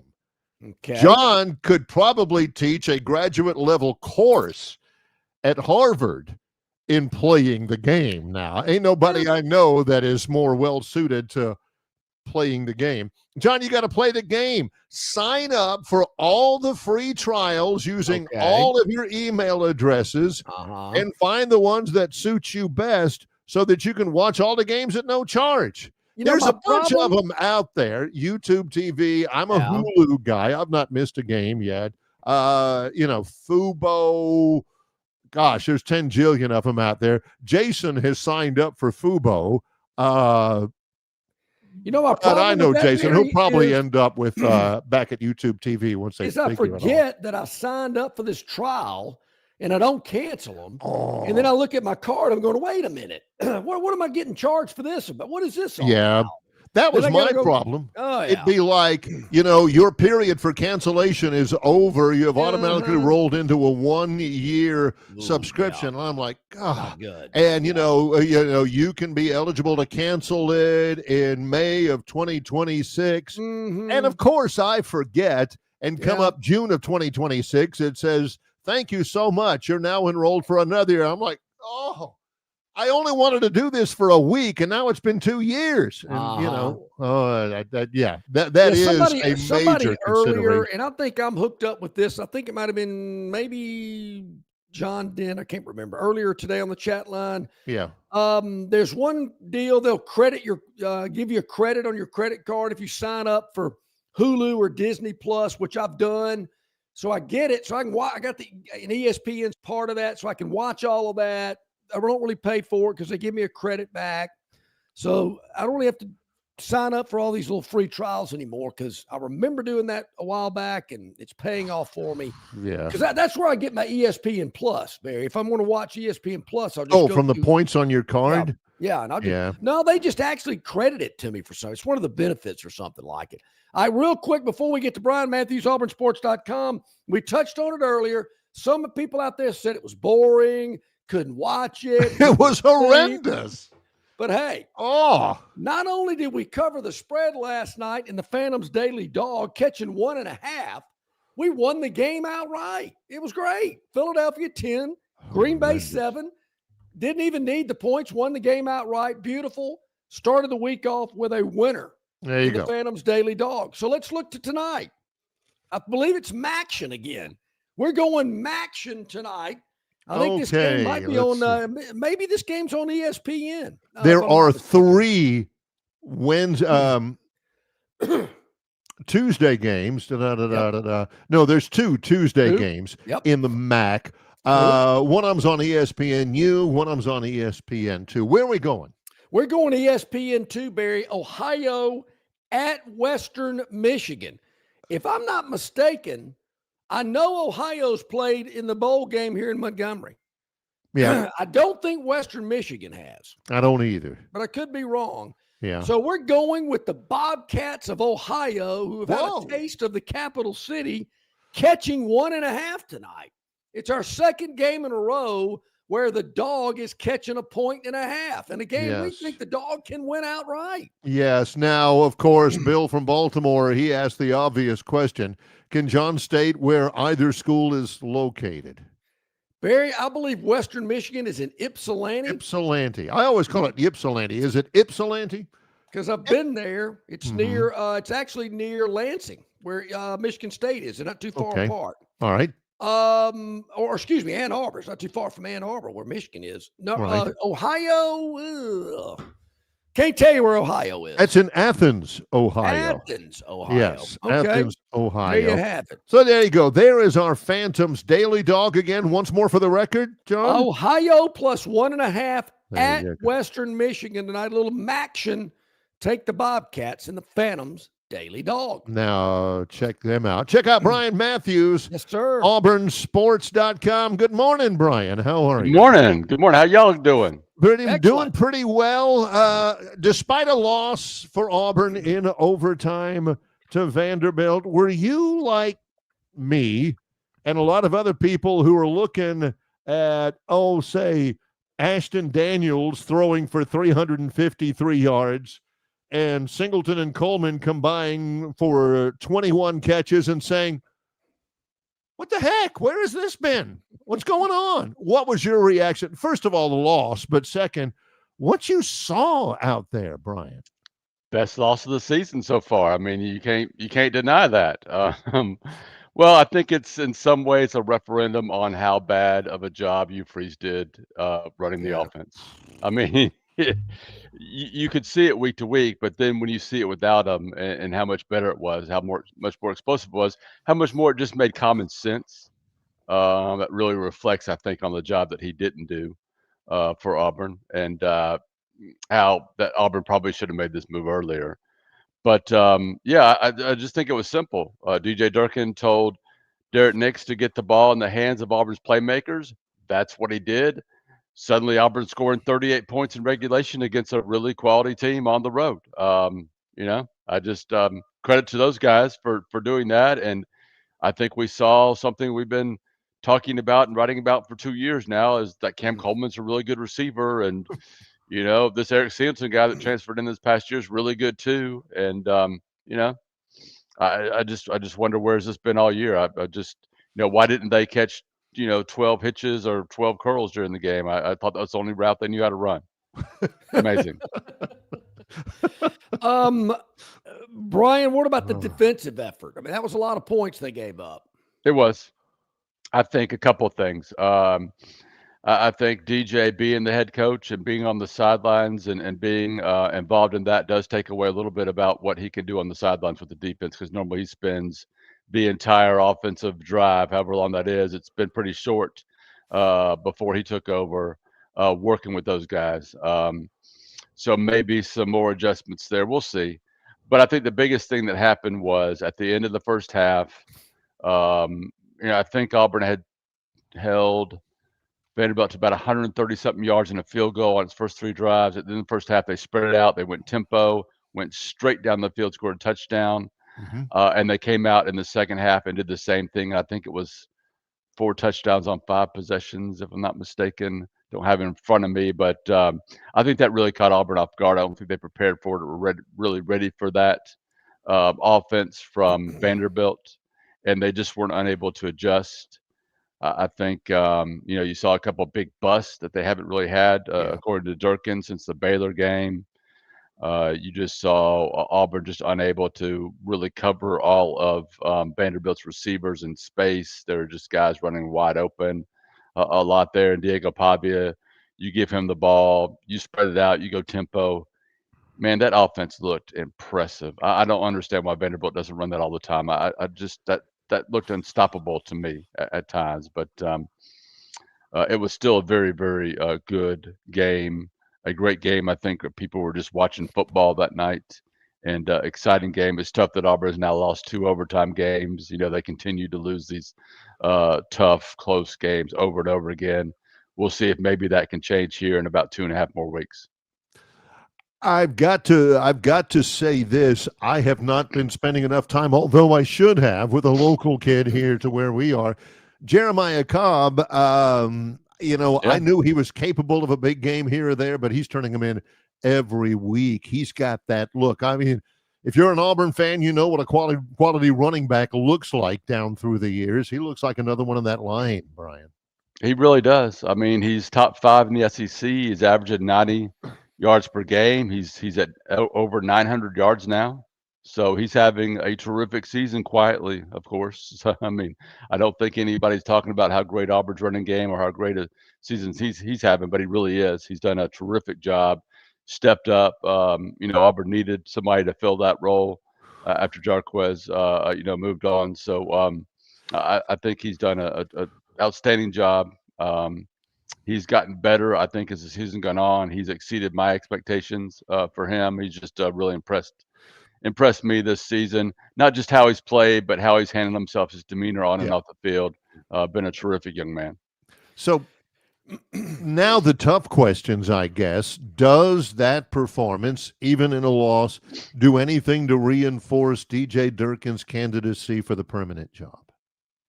I think so. I think that was probably a positive week for DJ Durkin, in the fact that he was able to get the offense to sort of rally around each other and around Derek Nix, and give them the blueprint to success. Although I think a lot of us probably could have done that, but I think the thing that stands out to me most about Durkin right now is these players really want to play for him. They really respect him. There seems to be some mutual love there between each other, and that's always an important part of being a head coach, is having players that respect you and want to play hard for you. I think Auburn's like that at times, over the past 5 or so years. Do you expect Ashton Daniels to play against Mercer? I don't know that for certain yet, but that makes the most sense to me. The only concern I would have is Mercer, I think, has won 7 straight, something like that, right? And you don't want to get a situation when you throw Jackson out there or you give Deuce an opportunity and it's not working right, and suddenly it's the fourth quarter, and now you need Ashton to come in and win the game for you. So it could, get a little hairy, but we'll see. But yes, that's what I would do. I would start Jackson and our Deuce and let them play this game for Auburn, and I would throw all my cards in with Ashton Daniels, getting him back for next year, putting him in a position to be Auburn's starting quarterback in 2026. I think when you go out there and have a game like that, 442, I think it was, yards of total offense, that's third most in Auburn history, behind Nick Marshall, the Iron Bowl in 2014, Yeah. and then Damian Craig. You got to go back a little bit farther. I think it's the '96 Independence Bowl against Army. Those were the only 2 quarterbacks that put up more yards of total offense than Ashton Daniels did Saturday night. How about that? Yeah. Now, you said this, and a lot of people, they respect what you say, but they're hearing in response to John's question, Jackson Arnold, maybe play Deuce. But Yeah. you say Deuce? That's how nuts am I? I think they ought to start Deuce Knight, ride him throughout, because I don't think there's much of a future anymore for Jackson Arnold at Auburn. I would be with you 100%. I just it's hard for me to well, that's the way I feel, but then they just don't play him. So I'm waiting for that opportunity for him to have. He has been the third team quarterback throughout this entire process. So we'll see if he gets a legitimate shot to show what he can do with the first team offense and the rest of those guys this weekend. I do have my doubts, but that's something we'll be looking into as far as Ashton's decision on Ashton, and then who's going to be the starter if they do hold Ashton out. I'm sure that's something that will be a major topic coming up on our site this week and into early next week. Does Jackson Arnold still have any eligibility left? Yeah, I think he's just a junior, if I'm not mistaken. Yeah.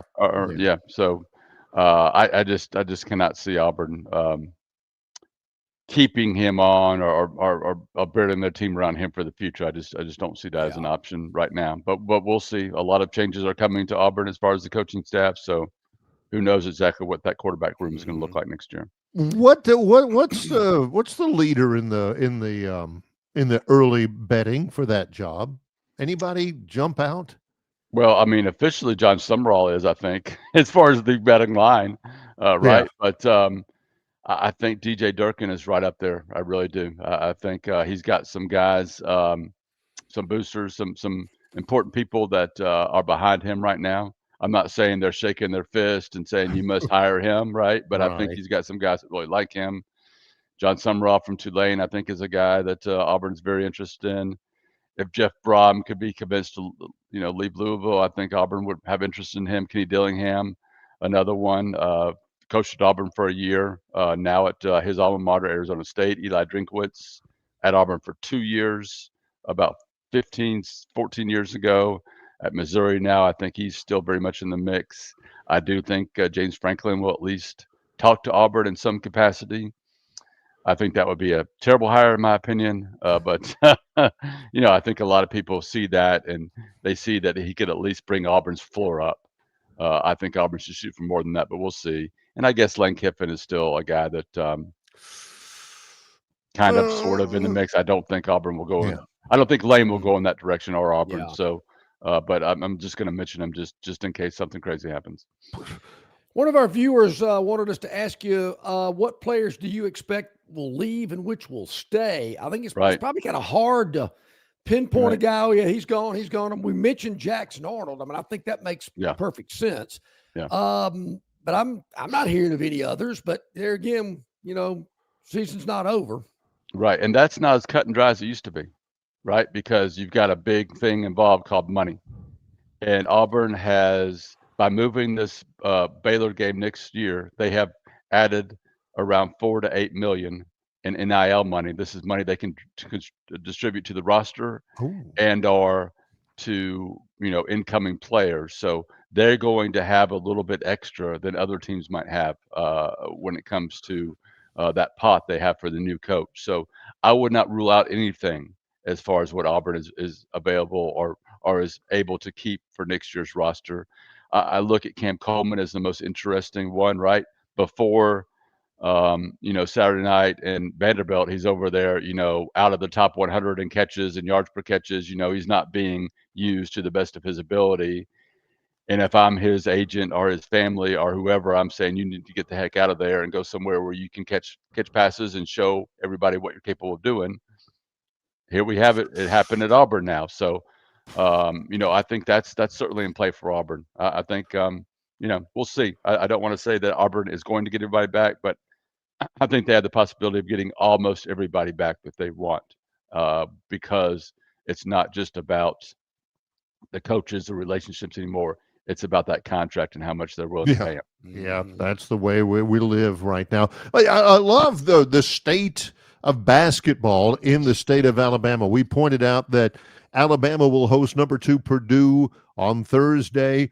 All respect to my buddy Trent, who's on the basketball coaching staff at Wofford, and they play at Auburn tonight. But number 1 Houston comes into Auburn on Sunday, Sunday afternoon. Oh, yeah, in Legacy Arena in Birmingham. Yep. Yeah, in Birmingham.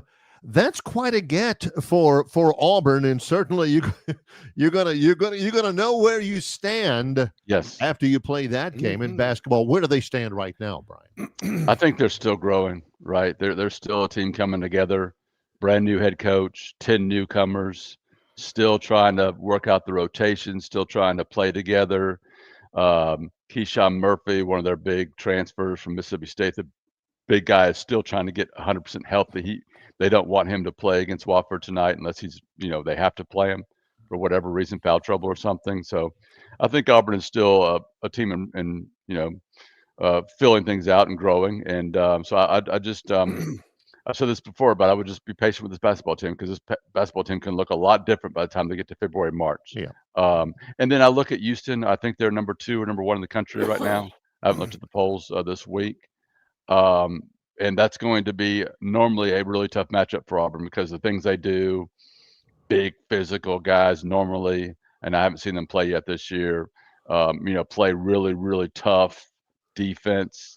I think that's going to be a tough matchup for a team that's sort of coming together, learning to play with each other. But we'll see. Auburn is very offensive right now team, and they can score with the best of them. And that's without Tahad Pettiford really getting going so far as his shooting. So once that gets going, who knows what Auburn can do. But that should be a fun matchup in Birmingham. Yeah. Looking forward to it. Yeah. Off week before, it's kind of interesting that there's an off week before you play Mercer. I don't know how that. Oh yeah, got to get ready, man. Yeah, 7-1. Games. Yeah, I know what I'd be doing if I was the Auburn coach. I wouldn't be getting ready for Mercer. Yeah, well, but no. Think about this though. If Yeah. let's say, for instance, Ashton is not playing against Mercer, you could basically have Ashton running a whole different game plan this week while the other quarterbacks get ready for the Mercer game. I mean, I'm not saying any coach would do that, because they get mad if you even bring that idea up, because it's one game at a time, blah blah blah. But yeah, we'll I see. got to think, Brian, that I don't find that to be very far fetched. No. At all. Yeah. Yeah. That's kind of like Eastern Illinois next week. I'm not sure they're going to be focusing in on them. Yeah. Well, Yeah, what is on the their Panthers. mascot, Barry? What is he? Panthers. Yeah. Panthers. Yeah. Yes. Yeah.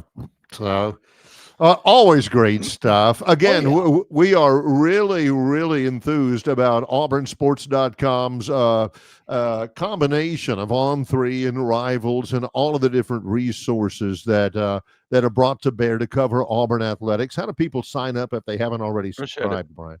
And we are blowing out the coverage of everything Auburn right now, including that coaching search. Check us out, auburnsports.com. Sign up online for just $1. It's a great deal. Get you started, get you all that information, all that inside information, and of course, blowout coverage of basketball. I'll be there tonight. The football season, baseball fall practice winds up this week. Had a bunch of coverage of that too. All that more, auburnsports.com. You can follow me on Twitter/X at BMATAU. Outstanding, Brian. Thank you so much for flip-flopping schedule-wise with us today. Greatly appreciate that. Look forward to talking to you next week.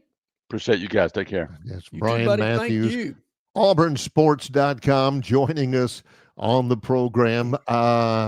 I didn't think about that necessarily. You don't play Ashton Daniels against Mercer. The reason why we're saying that, we brought this up yesterday. The reason why John was asking that is because Ashton Daniels has played in 3 games. If you play in 4, you burn a red shirt. Mm-hmm. Well, he is going to play in the 4th. He is going to play in the Iron Bowl, and that still preserves an extra year of eligibility for him next year. But yeah, while they're over there, working on a game plan for Mercer and everything, Ashton and some of the scout team guys are over there running through.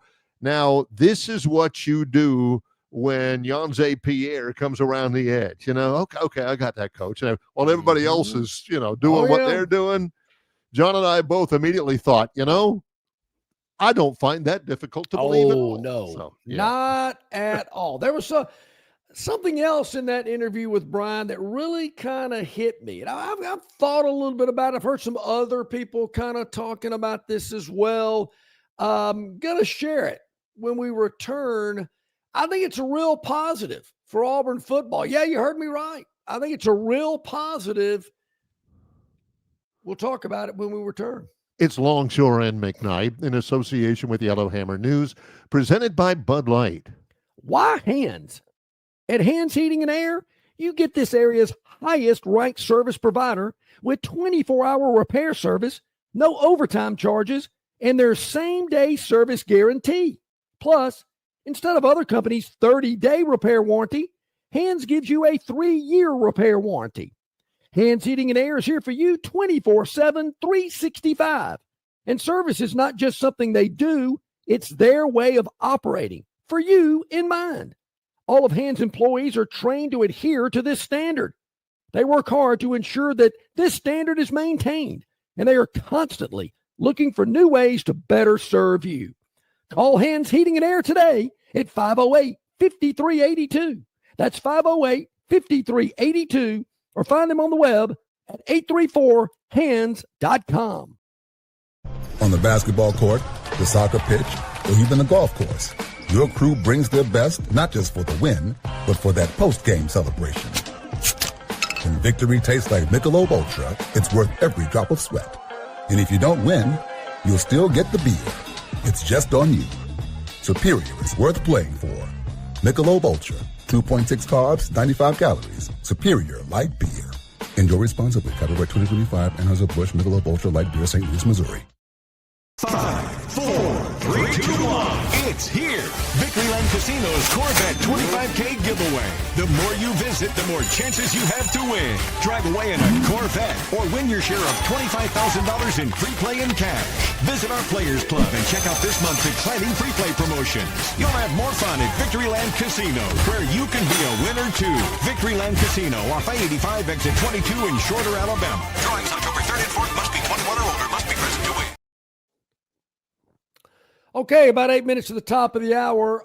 Brian Matthews from auburnsports.com that just joined us here was talking about the game in Atlanta against Baylor.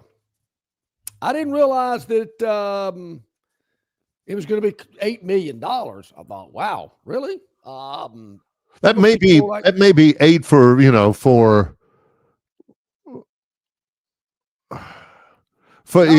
the combo deal with the game earlier in Waco. That may be for the whole home and away, but still. I was thinking maybe 3 or 4, but whatever it is. Yes, that extra cash and the money that's on hand and a roster, and say what you will about Freeze, and what people tell us is that, Freeze recruited well and was able to bring in some good talent and, build this roster up, a little depth and whatnot. Was not the case pre-Brian Harsin or any time when Brian Harsin was there, just completely depleted. But when you've got players you've got the money to pay these players, and let's face it, that's what they're looking for, money and playing time, obviously. I think that's a good combination. And Auburn seems to be doing things to put more money into that account to be able to pay these players and to compete with any other school out there. And if you get the head coaching choice right. I think that's a really, really good combination. And I thought about that thinking, man, how great is that going to be? Maybe finally we can get these two programs, fan bases at the same level, winning at the same level. Believe it or not, there used to be a day and time when that did happen. We've had a lot of ups and downs with both of these programs when they're both kind of at the same level record-wise and giddiness-wise and it used to be cockiness-wise. like That's kinda manna from heaven for John and Barry back in the day. It was so much better. But the key there, the money's key. The money's key. And it still is hard for me to talk about college football in the way that we used to talk about it, developing this guy, developing that guy, whatever. But, I heard the story. Jackson Arnold was talking about how he ended up at Auburn. He knew he wanted to get a change from Oklahoma. His agent scouted around. His agent did some legwork and said, hey, I think Auburn's a good opportunity. And so they entered into a negotiation with Auburn. Yeah. John, that's not recruiting. That's not recruiting. That's not eating the mama's cooking at the dinner table and complimenting it, even though it's chitlins that you'd never tried before. Or that's not, sending that kid, all of these cards saying how much you love him and everything. That's just a transaction. Sure anymore. So Auburn's better suited for that, is my point, than they've ever been. Sure. But you've got to get the head coach right, and it's been a little while. Right. That is huge. That's paramount. Got to get the head coach right. Can't make another mistake there. So that's huge. You don't want to waste $2 million. See Jackson Arnold. You got to make sure that the money you spend is spent wisely. I guess at the time they thought paying Jackson Arnold that amount of money was a good investment, but I guess they all don't turn out. Gordon Gekko didn't hit a home run on everything. Well, Gordon Gekko also ended up in prison. Yeah. Brian Matthews really kind of reflects the mindset of the Auburn fan now about Hugh Freeze. Did you have to be an absolute football genius to consider that, if we get it into number 8's hands more and we get it into number 1's hands more, that might be better for our offense. I'm not the smartest football mind out there, but I saw that. What was the deal? Barry, I saw that game Saturday. I thought, I wonder if Hugh Freeze is watching this game. And if he is he thinking, why didn't I do that? How about that catch from Cam Coleman in the end zone with one hand with a defender? I didn't know he could do that. Wow. That was really great. And people ask me all the time. They're asking me more often than not about John Sumrall. I've known John Sumrall for 11 years, several years as an assistant under Neil Brown at Troy. And, of course, I worked with him closely when he was the head coach at Troy. And he's the only coach that's out there right now open, except for maybe Neil Brown, that when you link him with the Auburn job, I'm not thinking about that possibility from Auburn's perspective. I'm thinking about it from John Sumrall's perspective. And I want Sumrall to do whatever is best for him. That's my number one thing. If it's Auburn, man, more power to him. I think he'd be fantastic at Auburn. Is he interested? I'm not really worried about that. I want him to do what he wants to do. For the other guys, I know Kenny Dillingham just signed a contract extension at Arizona State. I love Kenny Dillingham. I think he is that guy with energy, with a little bit of, force behind him to get things the way he wants to get it done. And if Auburn can pay that humongous buyout for Dillingham to get him out of Arizona State, I love that one. Same thing with Rhett Lashley. Rhett Lashley just signed a contract extension at SMU. But and they're talking about him. That's going to cost him a lot more than some of the other coaches. But maybe it just sounds too simple, but I'm with you. I think Sumrall would be a really good fit at Auburn. I mean, I do too. We heard the Pat Dye comparisons, and I've thought about that too. Guys, got an edge, hard nose, you know where you stand with him, but he'll hug your neck at the same time. Yeah. I don't think John Summerall's got a huge buyout. I don't know that, but I can't imagine Tulane's got him locked down for a lot amount of money comparatively to Dillingham or Red Lashley. Yeah, and that shouldn't matter. If those are the guys you want, then you got to pay for what you want. But I'm thinking you don't even need to do that. You don't even need to spend that money because and there again, this is just a feeling. Nobody's told me this. I don't have any inside connection. But to me, Summerall is the leading candidate. He's the best fit. I think he checks all the boxes that Auburn people want. The type of coach that John Cohen has said they're looking for. Well, yeah, I do think he's a great candidate. I want him to do what he wants to do. The catch there, John, is that he may be number one on the board at LSU. He may be number one on the board at Florida. If the Kentucky job opens, and they've been playing a lot better lately, then he's number one on the board there. It may get into a bidding war. And if I'm him, I am riding that out and saying, I get it. Oh, yeah. Heck yeah. There's a lot I'm with you there. to be That's said. going to be there. I think it's, boy, as I said, the month of November is going to be real interesting. Yeah. It might get interesting Saturday afternoon. More on that tomorrow in the remainder of the week. CJ Duncan, Yellowhammer News, will join us tomorrow. We'll also check in our Phoenix Physical Therapy injury report. We'll do that tomorrow as well. And we'll check in with Josh Harris, the Moneyline Magician, if he's not stuck in an airport somewhere. Yep. Many, many thanks to Paul Feinbaum from the SEC Network and ESPN for joining us. Of course, Travis Ryer on YouTube, Brian Matthews, auburnsports.com. He's John Longshore. I'm Barry McKnight. It's Longshore and McKnight in association with Yellowhammer News, presented by Bud Light.